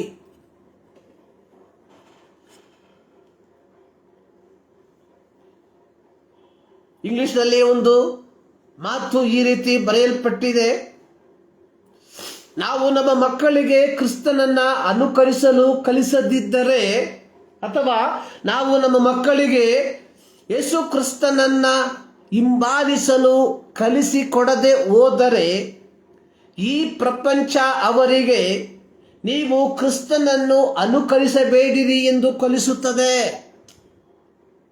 ನಮ್ಮ ಜವಾಬ್ದಾರಿ ಎನ್ನುವಂಥದ್ದು ಪ್ರತಿಯೊಬ್ಬ ತಂದೆಯ ಜವಾಬ್ದಾರಿ ಎನ್ನುವಂಥದ್ದು ಮಕ್ಕಳನ್ನ ಸರಿಯಾದ ದಾರಿಯಲ್ಲಿ ನಡೆಸುವಂಥದ್ದು. ಸತ್ಯವೇದ ನಮಗೆ ಅಧಿಕಾರವನ್ನ ಕೊಟ್ಟಿರುವಂಥದ್ದು ಕುಟುಂಬವನ್ನ ಸರಿಯಾದ ದಾರಿಯಲ್ಲಿ ನಡೆಸುವುದಕ್ಕೆ. ಆ ಅಧಿಕಾರವನ್ನ ಉಪಯೋಗಿಸದೇ ಇರುವಂಥದ್ದು ದೇವರ ಆಜ್ಞೆಗೆ ಅವಿಧೇಯರಾಗಿ ನಡೆಯುವುದಕ್ಕೆ ಸಮಾನವಾಗುತ್ತದೆ ಎಂಬುವಂಥದ್ದನ್ನ ನೀವುಗಳು ಮರೆಯಬಾರದು.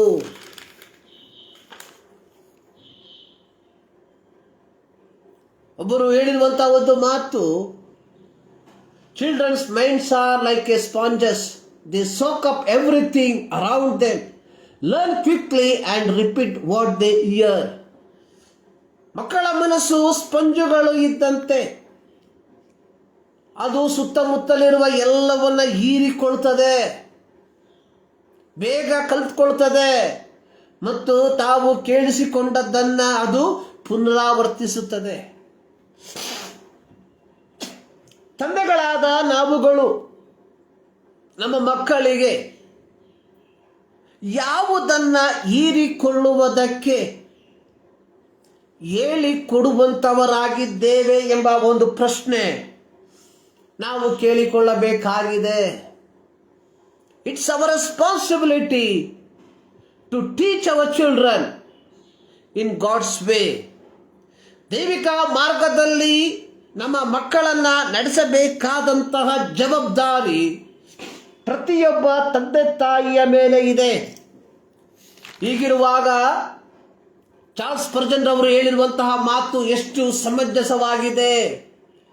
ಭಾನುವಾರದ ಶಾಲೆ ಪೋಷಕರಾದ ನಮಗೆ ನಮ್ಮ ಕರ್ತವ್ಯದಿಂದ ನಮ್ಮನ್ನು ಮುಕ್ತಿಗೊಳಿಸಿದೆ ಎಂಬ ಭ್ರಮೆಯಲ್ಲಿ ಇರದೆ ಪ್ರತಿಯೊಬ್ಬ ಕ್ರೈಸ್ತ ಪೋಷಕರು ತಮ್ಮ ಮಕ್ಕಳನ್ನ ದೈವಿಕ ಭಕ್ತಿ ಉಪದೇಶದಲ್ಲಿ ತರಬೇತಿಗೊಳಿಸಬೇಕಾಗಿದೆ.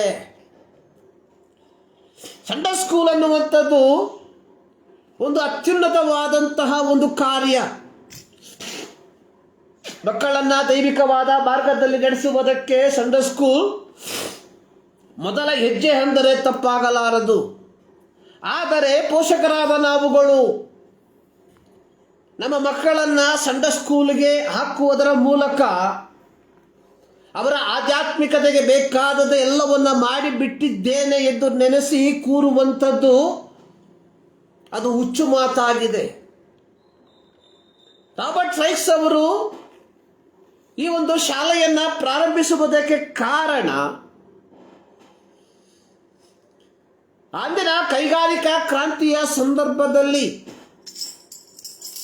ಪೋಷಕರಿಂದ ಬೇರ್ಪಟ್ಟಂತಹ ಮಕ್ಕಳು ತಮ್ಮ ಕೆಲಸದ ನಂತರ ಭಾನುವಾರದ ರಜಾ ದಿನದಲ್ಲಿ ದುಶ್ಚಟಗಳಿಗೆ ಒಳಗಾಗಿ ಸಮೂಹಕ್ಕೆ ತಲೆನೋವಾಗಿ ಮಾರ್ಪಡುವುದನ್ನು ಕಂಡಾಗ ಅವರ ಪುನರ್ವಸತಿಗೋಸ್ಕರವಾಗಿ ಪ್ರಾರಂಭ ಮಾಡಿದಂಥದ್ದು ಈ ಒಂದು ಸಂಡೇ ಸ್ಕೂಲ್. ಅವರು ಪಠ್ಯಪುಸ್ತಕವಾಗಿ ತೆಗೆದುಕೊಂಡಂಥದ್ದು ಸತ್ಯವೇದ. ಆದರೆ ಇವತ್ತು ನಾವು ಪೋಷಕರಾದ ನಾವು ಬದುಕಿದ್ದೇವೆ. ಪೋಷಕರಾದ ನಮ್ಮ ಜವಾಬ್ದಾರಿ ಅನ್ನುವಂಥದ್ದು ನಮ್ಮ ಮಕ್ಕಳನ್ನ ಕ್ರಿಸ್ತ ನಂಬಿಕೆಯಲ್ಲಿ ಪೋಷಣೆ ಮಾಡುವಂಥದ್ದು. ಅದರ ಅರ್ಥ ನಾವು ನಮ್ಮ ಮಕ್ಕಳನ್ನ ಸಂಡೇ ಸ್ಕೂಲಿಗೆ ಕಳುಹಿಸಬಾರದು ಎಂಬುದಾಗಿ ಅಲ್ಲ. ಭಾನುವಾರ ಶಾಲೆಗೆ ಮಕ್ಕಳನ್ನು ಕಳುಹಿಸುವಂಥದ್ದು ಉತ್ತಮವಾದಂತಹ ಒಂದು ಅಭ್ಯಾಸ. ಆದರೆ ಅದರ ಹಿನ್ನೆಲೆ, ಅದರ ಉದ್ದೇಶ ನಮ್ಮ ಮಕ್ಕಳನ್ನ ಆಧ್ಯಾತ್ಮಿಕವಾಗಿ ಬೆಳೆಸುವುದಕ್ಕೆ ಕಾರಣವಾಗಿರಬೇಕೇ ಹೊರತು ಒಂದು ಸ್ಪರ್ಧಾತ್ಮಕವಾದ ಮನೋಭಾವದಲ್ಲಿ ಆಗಿರಬಾರದು. ಪ್ರಿಯರೇ, ನಾವು ನಮ್ಮ ಮಕ್ಕಳನ್ನ ಆ ಒಂದು ಸ್ಪರ್ಧಾತ್ಮಕವಾದ ಮನೋಭಾವದಲ್ಲಿ ಬೆಳೆಸುವುದಾದರೆ ನಾವು ನಮ್ಮ ಮಕ್ಕಳ ಆಧ್ಯಾತ್ಮಿಕ ಪೋಷಣೆಯಲ್ಲಿ ಯಾವುದೇ ರೀತಿಯ ಆಸಕ್ತಿಯನ್ನ ಹೊಂದಿಲ್ಲ ಎಂಬುವಂಥದ್ದನ್ನ ಸೂಚಿಸುವಂಥದ್ದಾಗಿದೆ ಎಂಬುದನ್ನ ನಾವುಗಳು ಮರೆಯಬಾರದು. ಜ್ಞಾನೋಕ್ತಿಗಳ ಪುಸ್ತಕ ಅದರ 23ನೇ ಅಧ್ಯಾಯದಲ್ಲಿ ಬರೆದಿರುವಂತಹ ಕೆಲವು ಮಾತುಗಳನ್ನು ನಾವು ಓದಿಕೊಳ್ಳುವ. 23ನೇ ಅಧ್ಯಾಯದ ಅದರ 15ನೇ ವಾಕ್ಯದಿಂದ 13ನೇ ವಾಕ್ಯದಲ್ಲಿ ನಾವು ನೋಡುತ್ತೇವೆ, ಹುಡುಗನ ಶಿಕ್ಷೆಗೆ ಹಿಂತೆಗೆಯಬೇಡ, ಬೆತ್ತದ ಏಟಿಗೆ ಸಾಯನು, ಬೆತ್ತದಿಂದ ಓಡೆ, ಅವನ ಆತ್ಮವನ್ನು ಪಾತಾಳಕ್ಕೆ ಬೀಳದಂತೆ ಕಾಪಾಡು. ಕಂದ, ನಿನ್ನ ಮನಸ್ಸಿಗೆ ಜ್ಞಾನ ಉಂಟಾದರೆ ನನ್ನ ಮನಸ್ಸಿಗೂ ಉಲ್ಲಾಸವಾಗುವುದು. ಹೌದು, ನಿನ್ನ ತುಟಿಗಳು ನೀತಿಯನ್ನಾಡಿದರೆ ನನ್ನ ಅಂತರಾತ್ಮವು ಹಿಗ್ಗುವುದು. ಇಲ್ಲಿ ಸೊಲೊಮೋನನು ತನ್ನ ಮಗನಿಗೆ ಹೇಳುವಂತಹ ಒಂದು ಮಾತು, ತಂದೆಯ ಜವಾಬ್ದಾರಿ ಹುಡುಗನ ಶಿಕ್ಷೆಗೆ ಹಿಂತೆಗೆಯಬೇಡ, ಬೆತ್ತದ ಏಟಿಗೆ ಸಾಯನು, ಬೆತ್ತದಿಂದ ಓಡೆ, ಅವನ ಆತ್ಮವನ್ನು ಪಾತಾಳಕ್ಕೆ ಬೀಳದಂತೆ ಕಾಪಾಡು. ಇಲ್ಲಿ ತಂದೆಯ ಜವಾಬ್ದಾರಿ ಏನೆಂಬುವಂಥದ್ದನ್ನ ಸೊಲೊಮೋನನು ಬಹಳ ಸ್ಪಷ್ಟವಾಗಿ ವಿವರಿಸುವಂಥದ್ದನ್ನು ನಾವು ನೋಡುತ್ತೇವೆ. ಒಂದೇ ಮಾತಿನಲ್ಲಿ ಹೇಳಬೇಕಾದರೆ ಪೋಷಕರಾದ ನಮ್ಮ ಜವಾಬ್ದಾರಿ ಅನ್ನುವಂಥದ್ದು ನಮ್ಮ ಮಕ್ಕಳ ಆತ್ಮ ಪಾತಾಳಕ್ಕೆ ಹೋಗದಂತೆ ಕಾಯುವಂಥದ್ದು.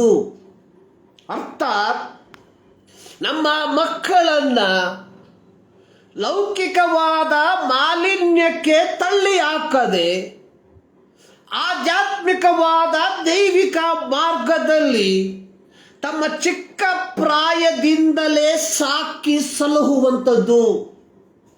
ಆದುದರಿಂದಲೇ ಇದೇ ಜ್ಞಾನೋಕ್ತಿಗಳ ಪುಸ್ತಕ 22ನೇ ಅಧ್ಯಾಯದ 6ನೇ ವಾಕ್ಯದಲ್ಲಿ ಹೇಳಿದಂಥದ್ದು, ನಡೆಯಬೇಕಾದ ಮಾರ್ಗಕ್ಕೆ ತಕ್ಕಂತೆ ಹುಡುಗನನ್ನು ಶಿಕ್ಷಿಸು. ನಮ್ಮ ಕನ್ನಡ ಭಾಷೆಯಲ್ಲಿ ಒಂದು ಗಾದೆಯ ಮಾತು ಉಂಟು, ಗಿಡವಾಗಿ ಬೊಗ್ಗದು ಮರವಾಗಿ ಬೊಗ್ಗಿತೆ. ಚಿಕ್ಕ ಪ್ರಾಯದಲ್ಲಿ ದೈವಿಕವಾದ ಮಾರ್ಗದಲ್ಲಿ ನಾವು ನಮ್ಮ ಮಕ್ಕಳನ್ನ ಸಾಕಿ ಸಲಹದೆ ಹೋದರೆ ಅವರು ಬಾಲ್ಯಾವಸ್ಥೆಯನ್ನು ದಾಟಿ ಪ್ರೌಢಾವಸ್ಥೆಗೆ ಬರುವಂತಹ ಸಂದರ್ಭದಲ್ಲಿ ಅವರನ್ನು ದೈವಿಕವಾದ ಮಾರ್ಗದಲ್ಲಿ ಬೆಳೆಸುವುದಕ್ಕೆ ಸಾಧ್ಯವಿಲ್ಲ. ಕಡ್ಡಿಯನ್ನ ಬೊಗ್ಗಿಸುವುದು ಸುಲಭ, ಮರವನ್ನ ಬೊಗ್ಗಿಸಲು ಆಗದು. ಮಕ್ಕಳಿರುವಾಗಲೇ, ಅವರು ಬಾಲ್ಯಾವಸ್ಥೆಯಲ್ಲಿರುವಾಗಲೇ ಅವರನ್ನ ದೈವಿಕವಾದ ಮಾರ್ಗದಲ್ಲಿ ಸಾಕದೆ ಲೌಕಿಕವಾದ ಆಶಾಪಾಶಗಳಿಗೆ ಅನುಗುಣವಾಗಿ ಅವರನ್ನ ಕಳುಹಿಸಿ ಪ್ರೌಢಾವಸ್ಥೆಗೆ ಬರುವಂತಹ ಸಂದರ್ಭದಲ್ಲಿ ಅವರಿಗೆ ಉಪದೇಶ ಮಾಡುವಂಥದ್ದು ಅಸಾಧ್ಯವಾದ ಕಾರ್ಯ. ಆದುದರಿಂದಲೇ ಪೌಲನು ಹೇಳಿರುವಂಥದ್ದು, ತಂದೆಗಳೇ ನಿಮ್ಮ ಮಕ್ಕಳಿಗೆ ಕೋಪವನ್ನು ಎಬ್ಬಿಸದೆ ಬಾಲ ಶಿಕ್ಷೆಯನ್ನು, ಅಂದರೆ ಅವರು ಬಾಲಕರಾಗಿರುವಾಗಲೇ ಶಿಕ್ಷೆಯನ್ನು, ಅವರು ಬಾಲಕರಾಗಿರುವಾಗಲೇ ಉಪದೇಶವನ್ನ ಕೊಟ್ಟು ಅವರನ್ನ ಸಾಕಿ ಸಲಹಿರಿ. ನಾವು ಈ ಜವಾಬ್ದಾರಿಯಲ್ಲಿ ಎಷ್ಟರ ಮಟ್ಟಿಗೆ ಆಸಕ್ತಿ ಉಳ್ಳವರಾಗಿದ್ದೇವೆ ಎಂಬ ಪ್ರಶ್ನೆಯನ್ನ ಕೇಳಿಕೊಳ್ಳಬೇಕಾಗಿರುವಂಥದ್ದು ಬಹಳ ಪ್ರಾಮುಖ್ಯ. ಅದರ 15ನೇ ವಾಕ್ಯದಲ್ಲಿ ಇಲ್ಲಿ ಸೊಲೊಮೋನನು ಹೇಳುವಂಥದ್ದು, ಕಂದ, ನಿನ್ನ ಮನಸ್ಸಿಗೆ ಜ್ಞಾನ ಉಂಟಾದರೆ ನನ್ನ ಮನಸ್ಸಿಗೂ ಉಲ್ಲಾಸ. ಇಂದು ಅನೇಕ ತಂದೆ ತಾಯಿಗಳು ವ್ಯಾಕುಲ ಚಿತ್ತರಾಗಿರುವಂಥದ್ದನ್ನು ನಾವು ನೋಡ್ತೇವೆ. ಅನೇಕ ಸಂದರ್ಭಗಳಲ್ಲಿ ಅನೇಕ ತಂದೆ ತಾಯಿಗಳು ಈ ರೀತಿಯಾಗಿ ಕರೆ ಮಾಡಿ ಹೇಳುವಂಥದ್ದು, ನನ್ನ ಮಗನಿಗಾಗಿ ಪ್ರಾರ್ಥಿಸಿ.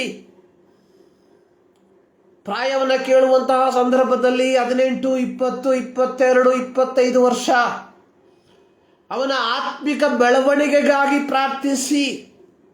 ಪ್ರಾರ್ಥನಾ ವಿಷಯ ಅವರ ಆತ್ಮಿಕ ಬೆಳವಣಿಗೆಗಾಗಿ. ಈ ಮುಂಜಾನೆಯಲ್ಲಿ ನಾನು ಕೇಳ್ತೇನೆ, ಪ್ರಿಯ ತಂದೆ ತಾಯಿಗಳೇ, ಈ ಮಗು ನಿಮ್ಮ ಹೊಟ್ಟೆಯಲ್ಲಿ ಹುಟ್ಟಿರುವಂಥದ್ದು, ಈ ಮಗುವಿನ ಬಾಲ್ಯ ನಿಮ್ಮ ಮನೆಯಲ್ಲಿ ಆದಂಥದ್ದು. ಆ ಬಾಲ್ಯ ಪ್ರಾಯದಲ್ಲಿ ಈ ಮಗುವನ್ನ ಸಾಕಬೇಕಾದ ರೀತಿಯಲ್ಲಿ ಸಾಕದೆ ನಿಮ್ಮಿಷ್ಟದ ಪ್ರಕಾರವಾಗಿ ನೀವು ಜೀವಿಸಿ, ಅವರಿಷ್ಟದ ಪ್ರಕಾರವಾಗಿ ಅವರನ್ನು ಜೀವಿಸುವುದಕ್ಕೆ ಅನುವು ಮಾಡಿಕೊಟ್ಟು, ಈಗ ಪ್ರೌಢಾವಸ್ಥೆಯಲ್ಲಿ ಬಂದಿರುವಾಗ ಅವನಿಗಾಗಿ ಪ್ರಾರ್ಥಿಸಿ ಎಂಬುದಾಗಿ ಕೇಳಿಕೊಳ್ಳುವುದಕ್ಕೆ ನಿಮಗೆ ಹೇಗೆ ಮನಸ್ಸುಂಟು? ನಂತರ ಪಾದ್ರಿಯವರು ಪ್ರಾರ್ಥನೆ ಮಾಡಿ ಆ ಮಗ ಸರಿಯಾಗದೆ ಹೋದರೆ ಅದು ಪಾದ್ರಿಯ ಮೇಲೆ ತಪ್ಪನ್ನು ಓಡಿಸುವುದು. ಅವರು ಸರಿಯಾಗಿ ಪ್ರಾರ್ಥನೆ ಮಾಡಲಿಲ್ಲ, ಅವರ ಪ್ರಾರ್ಥನೆಗೆ ದೇವರು ಉತ್ತರ ಕೊಡಲಿಲ್ಲ ಎಂಬುದಾಗಿ. ಇಂತಹ ಸಬೂಬುಗಳಿಗೆ ದೇವರ ಸನ್ನಿಧಾನದಲ್ಲಿ ಯಾವ ಪ್ರಸಕ್ತಿಯೂ ಇಲ್ಲ. It is your responsibility. ಮಗುವನ್ನ ಬಾಲ ಶಿಕ್ಷೆಯಲ್ಲಿಯೂ ಬಾಲೋಪದೇಶದಲ್ಲಿಯೂ ಸಾಕಿ ಸಲಹಬೇಕಾದಂಥದ್ದು ನಿನ್ನ ಜವಾಬ್ದಾರಿ. ನೀನು ದೇವರ ಆಜ್ಞೆಯನ್ನ 100ಕ್ಕೆ 100ರಷ್ಟು ಉಲ್ಲಂಘಿಸಿದಿ, ಅದರಲ್ಲಿ ಯಾವ ಸಂಶಯವೂ ಇಲ್ಲ. ಇಲ್ಲಿ ಹೇಳುವಂಥದ್ದು, ಕಂದ, ನಿನ್ನ ಮನಸ್ಸಿಗೆ ಜ್ಞಾನ ಉಂಟಾದರೆ ನನ್ನ ಮನಸ್ಸಿಗೂ ಉಲ್ಲಾಸ.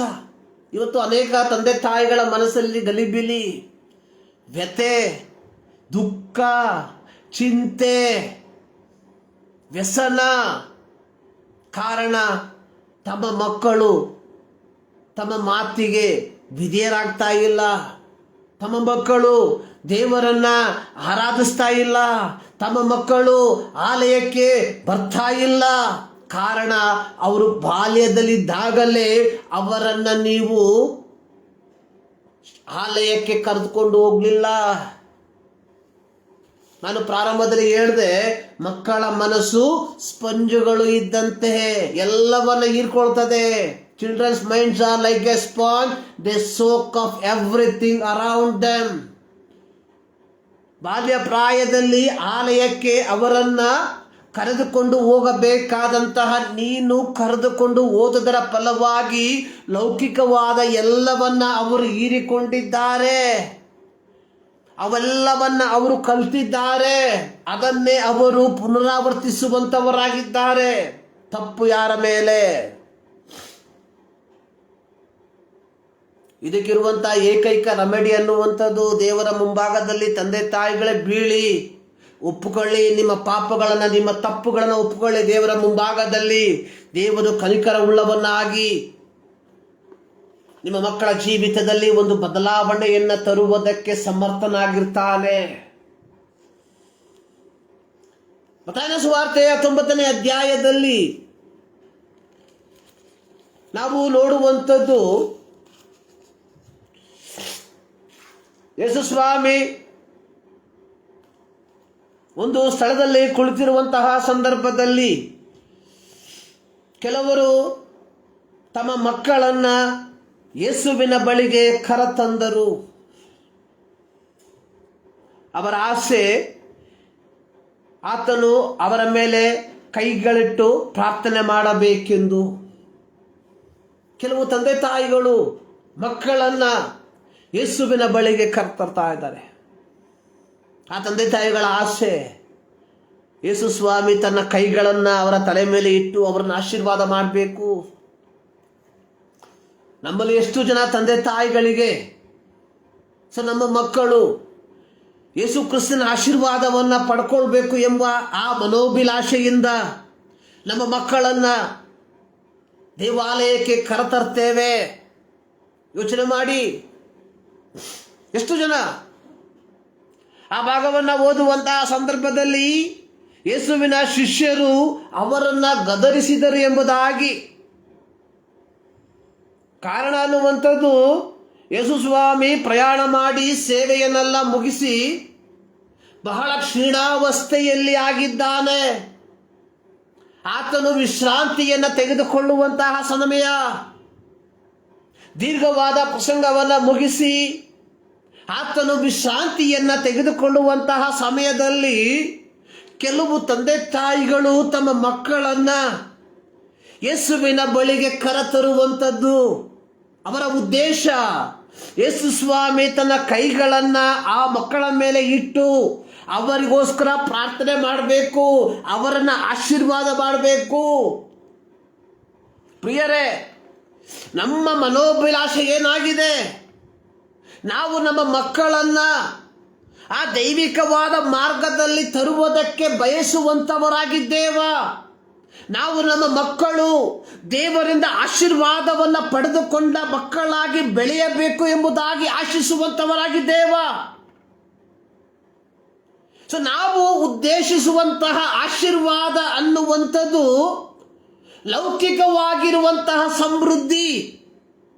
ಇಲ್ಲಿ ಈ ತಂದೆ ತಾಯಿಗಳು ಯೇಸುವಿನ ಬಳಿಗೆ ಮಕ್ಕಳನ್ನ ಕರೆತಂದಂಥದ್ದು ಮಕ್ಕಳಿಗೆ ಲೌಕಿಕವಾದ ಸಮೃದ್ಧಿ ಲಭಿಸಬೇಕೆಂಬ ಉದ್ದೇಶದಿಂದಲ್ಲ. ಅವರು ಕರೆತಂದಂಥದ್ದು ಆ ದೈವಿಕವಾದ ಆಶೀರ್ವಾದ ತಮ್ಮ ಮಕ್ಕಳ ಮೇಲೆ ಬರಬೇಕು ಎಂಬ ಉದ್ದೇಶದಿಂದ. ಈ ಮುಂಜಾನೆಯಲ್ಲಿ ಪ್ರಿಯ ದೇವರ ಮಕ್ಕಳ ದೇವ ಜನರೇ, ನಮ್ಮ ಉದ್ದೇಶ ಏನಾಗಿದೆ? ದೇವರು ನಮಗೆ ಕೊಟ್ಟಿರುವಂತಹ ಮಕ್ಕಳನ್ನ ನಾವು ಯಾವ ರೀತಿ ಸಾಕಿ ಸಲಹುತ್ತಾ ಇದ್ದೇವೆ? ಇಲ್ಲಿ ಯೇಸುವಿನ ಬಳಿಗೆ ಬಂದಂತಹ ಸಂದರ್ಭದಲ್ಲಿ ಯೇಸುವಿನ ಶಿಷ್ಯರು ಅವರನ್ನ ಗದರಿಸ್ತಾ ಇದ್ದಾರೆ. ಅದಕ್ಕೆ ಯೇಸುವಿನ ಪ್ರತಿಕ್ರಿಯೆ, ಮಕ್ಕಳನ್ನ ಬಿಡಿರಿ, ನನ್ನ ಹತ್ತಿರ ಬರುವುದಕ್ಕೆ ಅವುಗಳಿಗೆ ಅಡ್ಡಿ ಮಾಡಬೇಡಿರಿ. ಪ್ರಿಯರೇ, ನಮ್ಮ ಮಕ್ಕಳು ದೈವಿಕವಾದ ಮಾರ್ಗದಲ್ಲಿ ಬರುವುದಕ್ಕೆ ಅಡ್ಡಿಯಾಗಿರುವಂಥದ್ದು ಯಾವುದು? ನಮ್ಮ ಸ್ಪರ್ಧಾತ್ಮಕ ಮನೋಭಾವವು. ಇಂದು ಅಂತಾರಾಷ್ಟ್ರೀಯ ಸಂಡೇ ಸ್ಕೂಲ್ ದಿನ ವಿಜೃಂಭಣೆಯಿಂದ ಆಚರಣೆ ಮಾಡ್ತಾ ಇದ್ದಾರೆ ಎಲ್ಲರೂ. ಮೇಲಿನ ಸಭೆಗಳಲ್ಲಿ ಇವತ್ತು ಇದರ ಕುರಿತಾಗಿ ದೊಡ್ಡ ದೊಡ್ಡ ಪ್ರಬಂಧಗಳು. ಆದರೆ ಯಥಾರ್ಥವಾಗಿ ನಮ್ಮ ಮಕ್ಕಳನ್ನ ಆ ದೈವಿಕವಾದ ಮಾರ್ಗದಲ್ಲಿ ನಡೆಸುವಂತಹ ಒಂದು ಸಂಸ್ಥೆಯಾಗಿ ನಮ್ಮ ಸಂಡೇ ಸ್ಕೂಲ್ ಮಾರ್ಪಟ್ಟಿದ್ದೀಯಾ? ನಾನು ಪ್ರಾರಂಭದಲ್ಲಿ ಹೇಳಿದ ರೀತಿಯಲ್ಲಿ ಇಂದು ನಾವು ನಮ್ಮ ಸಂಡೇ ಸ್ಕೂಲನ್ನ ಕೇವಲ ಸ್ಪರ್ಧಾತ್ಮಕ ಮನೋಭಾವದಿಂದ ಮಾತ್ರ ನೋಡುವಂಥವರಾಗಿದ್ದೇವೆ. ನನ್ನ ಮಗ ಮೊದಲನೇ ಸ್ಥಾನ ಬರಬೇಕು, ನನ್ನ ಸಭೆ ಮೊದಲ ಸ್ಥಾನ ಬರಬೇಕು ಎಂಬ ಉದ್ದೇಶದಿಂದ ಹೊರತು ನನ್ನ ಮಕ್ಕಳು ಆಧ್ಯಾತ್ಮಿಕವಾಗಿ, ನನ್ನ ಸಭೆ ಆಧ್ಯಾತ್ಮಿಕವಾಗಿ ಬೆಳೆಯಬೇಕು ಎಂಬ ಉದ್ದೇಶದಿಂದ ನಾವು ನಮ್ಮ ಮಕ್ಕಳನ್ನ ಸಂಡೇ ಸ್ಕೂಲ್ಗೆ ಕಳುಹಿಸುತ್ತಿಲ್ಲ ಎಂಬುವಂಥದ್ದು ನಗ್ನ ಸತ್ಯವಾಗಿದೆ. ಇಲ್ಲಿ ಯೇಸು ಸ್ವಾಮಿಯ ಬಳಿಗೆ ತಮ್ಮ ಮಕ್ಕಳನ್ನ ಕರೆತಂದು ಯೇಸು ಸ್ವಾಮಿ ಹೇಳ್ತಾ ಇದ್ದಾನೆ, ಅವರಿಗೆ ಅಡ್ಡಿ ಮಾಡಬೇಡ್ರಿ. ಪ್ರಿಯ ತಂದೆಯೇ, ಪ್ರಿಯ ತಾಯಿಯೇ, ನಿನ್ನ ಜೀವಿತ, ನಿನ್ನ ಮಗನು ಕ್ರಿಸ್ತನನ್ನ ಸರಿಯಾದ ರೀತಿಯಲ್ಲಿ ಹಿಂಬಾಲಿಸುವುದಕ್ಕೆ ಅಡ್ಡಿಯಾಗಿ ಮಾರ್ಪಡಬಾರದು.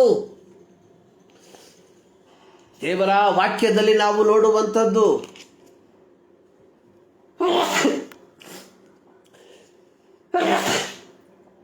ಮತ್ತಾಯನ ಸುವಾರ್ತೆ 18ನೇ ಅಧ್ಯಾಯ ಅದರ 6ನೇ ವಾಕ್ಯದಲ್ಲಿ, ನನ್ನಲ್ಲಿ ನಂಬಿಕೆ ಇಡುವ ಈ ಚಿಕ್ಕವರಲ್ಲಿ ಒಬ್ಬನಿಗೆ ಯಾವನಾದರೂ ಅಡ್ಡಿಯಾದರೆ ಅಂಥವನ ಕೊರಳಿಗೆ ಬೀಸುವ ಕಲ್ಲನ್ನು ಕಟ್ಟಿ ಅವನನ್ನು ಆಳವಾದ ಸಮುದ್ರದಲ್ಲಿ ಮುಳುಗಿಸಿ ಬಿಡುವುದು ಅವನಿಗೆ ಹಿತವಾಗುವುದು. ನಮ್ಮ ಮಕ್ಕಳನ್ನ, ದೇವರು ನಮಗೆ ದಾನವಾಗಿ ಕೊಟ್ಟಿರುವಂತಹ ಮಕ್ಕಳನ್ನ ಆಧ್ಯಾತ್ಮಿಕವಾಗಿ ಅವರನ್ನ ಬೆಳೆಸದೆ ಅವರ ಆತ್ಮಿಕತೆಗೆ ಅಡ್ಡಿಯಾಗಿ ತಂದೆಯಾದಂತಹ ನಾವುಗಳು, ತಾಯಿಗಳಾದಂತಹ ನೀವುಗಳು ಮಾರ್ಪಟ್ಟಿರುವುದಾದರೆ ನಿಮ್ಮ ಕುರಿತಾಗಿ ಸತ್ಯವೇದ ಹೇಳುವಂತಹ ಮಾತು, ನಿಮ್ಮ ಕೊರಳಿಗೆ, ನನ್ನ ಕೊರಳಿಗೆ ಬೀಸುವ ಕಲ್ಲನ್ನ ಕಟ್ಟಿ ಸಮುದ್ರದಲ್ಲಿ ಬಿಳುಗಿಸುವಂಥದ್ದು ಒಳ್ಳೆಯದು. ನಾವು ನಮ್ಮ ಮಕ್ಕಳನ್ನ ದೈವಿಕವಾದ ಮಾರ್ಗದಲ್ಲಿ ನಡೆಸುವಂಥವರಾಗಿದ್ದೇವ. ಪ್ರಿಯರೇ, ದೇವರು ನಮ್ಮನ್ನ ಕರೆದಿರುವಂಥದ್ದು ಒಂದು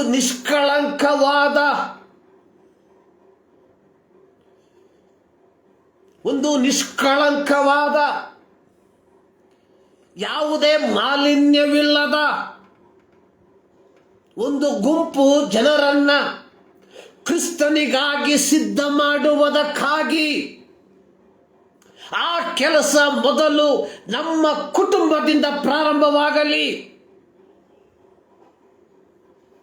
ನಾವು ಉಪದೇಶ ಮಾಡುವುದರಲ್ಲಿ ಎಷ್ಟರ ಮಟ್ಟಿಗೆ ನಾವು ತಲ್ಲೀನರಾಗಿದ್ದೇವೆ ಎಂದರೆ ನಮ್ಮ ಕುಟುಂಬದ ವಿಚಾರ ನಮಗೆ ಗೊತ್ತಿಲ್ಲದಾಗಿದೆ. ಚರಿತ್ರೆಯನ್ನು ತೆಗೆದು ನೋಡ್ರಿ, ಅನೇಕ ಕ್ರೈಸ್ತ ನಾಯಕರುಗಳ ಮಕ್ಕಳು ಇವತ್ತು ಕ್ರಿಸ್ತನಿಂದ ಬಲು ದೂರ ಹೋಗಿದ್ದಾರೆ. ಕಾರಣ, ಮಕ್ಕಳನ್ನ ಸಾಕುವ ರೀತಿಯಲ್ಲಿ ಸಾಕದೆ ತಮ್ಮದೇ ಪ್ರಪಂಚದಲ್ಲಿ ಇತರರನ್ನ ಬೋಧಿಸುವುದರಲ್ಲಿ ತಲ್ಲೀನರಾಗಿರುವಂಥದ್ದು. ಯೋಚನೆ ಮಾಡಬೇಕು. ನಾವು ಯೋಚಿಸುವಂಥದ್ದು ಬಹಳ ಪ್ರಾಮುಖ್ಯ.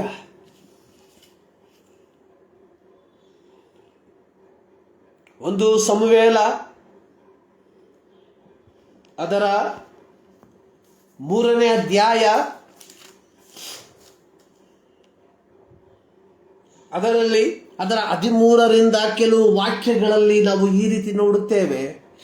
ತನ್ನ ಮಕ್ಕಳು ದೇವ ದೂಷಕರೆಂದು ಅವನಿಗೆ ತಿಳಿದು ಬಂದರೂ ಅವನು ಅವರನ್ನು ಗದರಿಸಲಿಲ್ಲ. ಇದು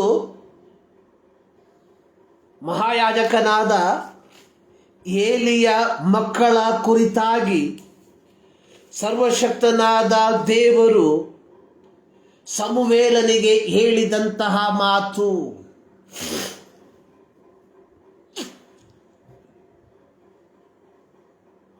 ಏಲಿ ಮಹಾಯಾಜಕ, ಮಹಾಪುರೋಹಿತ. ಏಲಿಯ ಮಕ್ಕಳು ತನ್ನ ತಂದೆಯ ನಂತರ ಈ ಯಾಜಕ ಸೇವೆಯನ್ನು ಸ್ವೀಕರಿಸಿ ಜನರನ್ನು ಧಾರ್ಮಿಕವಾದ ಮಾರ್ಗದಲ್ಲಿ ನಡೆಸಬೇಕಾಗಿದ್ದಂಥವರು.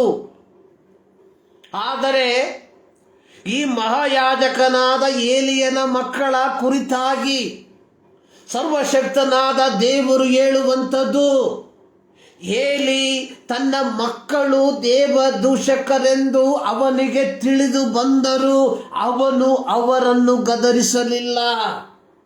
ಅರ್ಥಾತ್ ನಡೆಯಬೇಕಾದ ಮಾರ್ಗಕ್ಕೆ ತಕ್ಕಂತೆ ಹುಡುಗನನ್ನ ಅವನು ಬೆಳೆಸಲಿಲ್ಲ.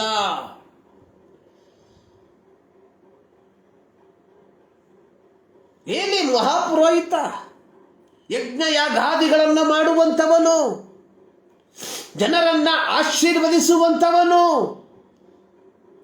ಜನರಿಗೆ ದೈವಿಕವಾದ ಉಪದೇಶವನ್ನು ಹೇಳಿಕೊಡುವಂಥವನು.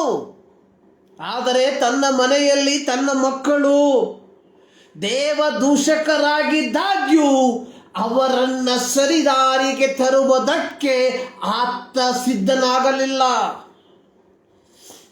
ಈ ಮುಂಜಾನೆಯಲ್ಲಿ ದೇವರ ವಾಕ್ಯವನ್ನು ಕೇಳುವಂತಹ ಪ್ರಿಯ ದೇವ ಜನರೇ, ನಮ್ಮ ಮಕ್ಕಳು ದೇವರು ನಮಗೆ ಕೊಟ್ಟಿರುವಂತಹ ಬಹುಮಾನ, ಅನೇಕರಿಗೆ ಸಿಕ್ಕದೇ ಇರುವಂತಹ ಶ್ರೇಷ್ಠವಾದಂತಹ ದಾನ ದೇವರು ನಮಗೆ ಕೊಟ್ಟಿರುವಾಗ ಆ ಮಕ್ಕಳನ್ನ ದೈವಿಕವಾದ ಮಾರ್ಗದಲ್ಲಿ ನಡೆಸುವಂಥದ್ರಲ್ಲಿ ನಾವು ಎಷ್ಟರ ಮಟ್ಟಿಗೆ ಆಸಕ್ತರಾಗಿದ್ದೇವೆ. ಪೌಲನು ಹೇಳುವ ರೀತಿಯಲ್ಲಿ ಉಪದೇಶ ಮಾಡುವಂತಹ ನೀನು ನಿನಗೆ ನೀನೇ ಉಪದೇಶ ಮಾಡಿಕೊಳ್ಳದೆ ಇದ್ದೀಯೋ? ನಾವು ಇತರರಿಗೆ ಉಪದೇಶ ಮಾಡ್ತೇವೆ, ಆದರೆ ನಮ್ಮ ಕುಟುಂಬಕ್ಕೆ, ದೇವರು ಕೊಟ್ಟಂತಹ ನಮ್ಮ ಮಕ್ಕಳಿಗೆ ಆ ದೈವಿಕವಾದ ಮಾರ್ಗದಲ್ಲಿ ನಡೆಸುವುದಕ್ಕೆ ನಾವು ಎಷ್ಟರ ಮಟ್ಟಿಗೆ ಉತ್ಸುಕರಾಗಿದ್ದೇವೆ?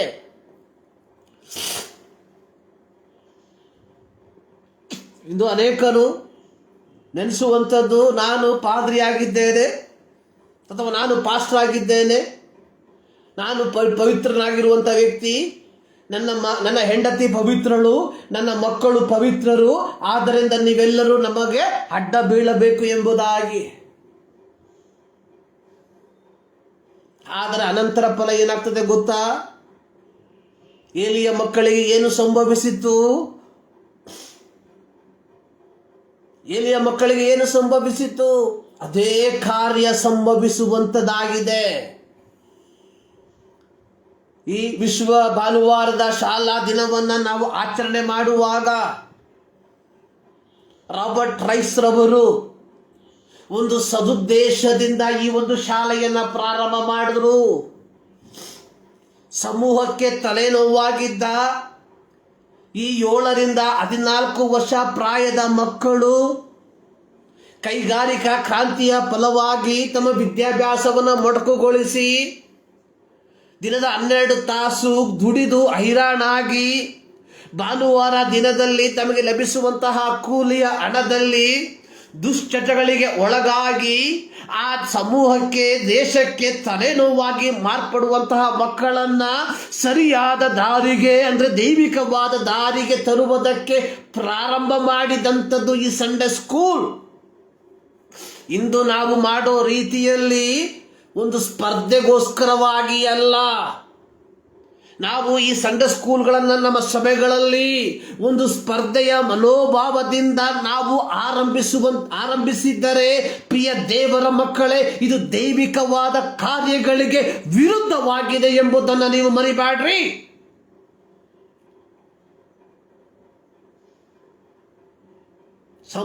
ಏಲಿ ತನ್ನ ಮಕ್ಕಳನ್ನ ಗದರಿಸಲಿಲ್ಲ. ಅದರ ಫಲವಾಗಿ ಏಲಿಯ ನಂತರ ತನ್ನ ಮಗನು ಪುರೋಹಿತನಾಗಬೇಕಾಗಿತ್ತು. ಆದರೆ ಆ ಒಂದು ಯುದ್ಧದಲ್ಲಿ ಏಲಿಯ ಮಕ್ಕಳು ಹತರಾದರು. 1 ಸಮುವೇಲ 4ನೇ ಅಧ್ಯಾಯ 11ನೇ ವಾಕ್ಯ, ದೇವರ ಮಂಜೂಷವು ಶತ್ರುವಶವಾಯಿತು, ಏಲಿಯ ಮಕ್ಕಳಾದ ಹೋಪ್ನಿ ಫಿನೆಹಾಸರು ಹತರಾದರು. ಈ ಮುಂಜಾನೆಯಲ್ಲಿ ದೇವರ ವಾಕ್ಯವನ್ನ ಕೇಳಿಸಿಕೊಳ್ಳುತ್ತಿರುವ ಪ್ರಿಯ ದೇವ ಜನರೇ, ಸಂಡೇ ಸ್ಕೂಲ್, ಭಾನುವಾರದ ಶಾಲೆ ನಮ್ಮ ಜೀವಿತದಲ್ಲಿ, ನಮ್ಮ ಮಕ್ಕಳ ಜೀವಿತಕ್ಕೆ ಒಂದು ಮನ ಪರಿವರ್ತನೆಯ ನಾಂದಿ ಆಗಬೇಕೇ ಹೊರತು ಒಂದು ಸ್ಪರ್ಧಾತ್ಮಕ ಮನೋಭಾವವಾಗಿರಬಾರದು. ನಾನು ಪ್ರಾರಂಭದಲ್ಲಿ ಹೇಳಿದ ರೀತಿಯಲ್ಲಿ 1751ರಲ್ಲಿ 1781ರಲ್ಲಿ ಪ್ರಾರಂಭಿಸಿದಂತಹ ಈ ಒಂದು ಸಂಡೇ ಸ್ಕೂಲ್ 1910ರ ಒಳಗೆ ಇಂಗ್ಲೆಂಡ್ ದೇಶದಲ್ಲಿ 55 ಲಕ್ಷ, ಅಂದರೆ ಒಟ್ಟು ಜನಸಂಖ್ಯೆಯ 25%. ಆ ಕಾಲದಲ್ಲಿ 1910ರಲ್ಲಿ ಒಟ್ಟು ಜನಸಂಖ್ಯೆಯ 25%, ಅಂದರೆ ಆಲ್ಮೋಸ್ಟ್ ಆಲ್ ಚಿಲ್ಡ್ರನ್, ಆ ಕಾಲದಲ್ಲಿ ಜನಿಸಿದಂತಹ ಎಲ್ಲ ಮಕ್ಕಳು ಪ್ರತಿ ಭಾನುವಾರ ಈ ಸಂಡೇ ಸ್ಕೂಲ್ಗೆ ಹಾಜರಾಗ್ತಾ ಇದ್ರು, ದೇವರ ವಾಕ್ಯವನ್ನು ಕಲಿತಾ ಇದ್ರು, ಮನ ಪರಿವರ್ತನೆಗೊಳ್ತಾ ಇದ್ರು. ಅದರ ಫಲವಾಗಿ ಲಕ್ಷಾಂತರ ಮಿಷನರಿಗಳು ಇದ್ರು, ದೇಶದ ಮೂಲೆ ಮೂಲೆಗಳಿಗೆ ಕ್ರಿಸ್ತನ ಸುವಾರ್ತೆಯನ್ನು ತಲುಪಿಸಿದ್ರು. ಆದರೆ ಇವತ್ತು ಇಂಗ್ಲೆಂಡಿನ ಪರಿಸ್ಥಿತಿ ಹೇಗಿದೆ ಗೊತ್ತಾ? ಆ ಒಳ್ಳೆಯ ಉದ್ದೇಶದಿಂದ ಪ್ರಾರಂಭವಾದಂತಹ ಸಂಡೇ ಸ್ಕೂಲ್ಗಳು ಮುಚ್ಚಲ್ಪಟ್ಟವು. ಇವತ್ತು ದೇವರಿಲ್ಲ ಎಂಬುದಾಗಿ ಹೇಳುವಂತಹ ಒಂದು ದೇಶವಾಗಿ ಇಂಗ್ಲೆಂಡ್ ಮಾರ್ಪಟ್ಟಿದೆ. ದೇವರನ್ನ ಹಿಂಬಾಲಿಸಿದ ಸಂದರ್ಭದಲ್ಲಿ ಅವರು ಹೊಂದಿಕೊಂಡಂತಹ ಆಶೀರ್ವಾದ, ದೇವರನ್ನ ಬಿಟ್ಟಂತಹ ಈ ಸಂದರ್ಭದಲ್ಲಿ ಅವರು ಹಾದು ಹೋಗುವಂತಹ ಪರಿಸ್ಥಿತಿಯನ್ನು ನಾವು ಅವಲೋಕಿಸಿದರೆ ಗೊತ್ತಾಗ್ತದೆ ಪರಿಸ್ಥಿತಿಯ ತೀವ್ರತೆ ಎಷ್ಟಿದೆ ಎಂಬುದಾಗಿ. ಈ ಮುಂಜಾನೆಯಲ್ಲಿ ದೇವರ ಸನ್ನಿಧಾನದಲ್ಲಿ ನಾವು ಆತನನ್ನು ಆರಾಧಿಸುತ್ತಿರುವಾಗ let us examine our life.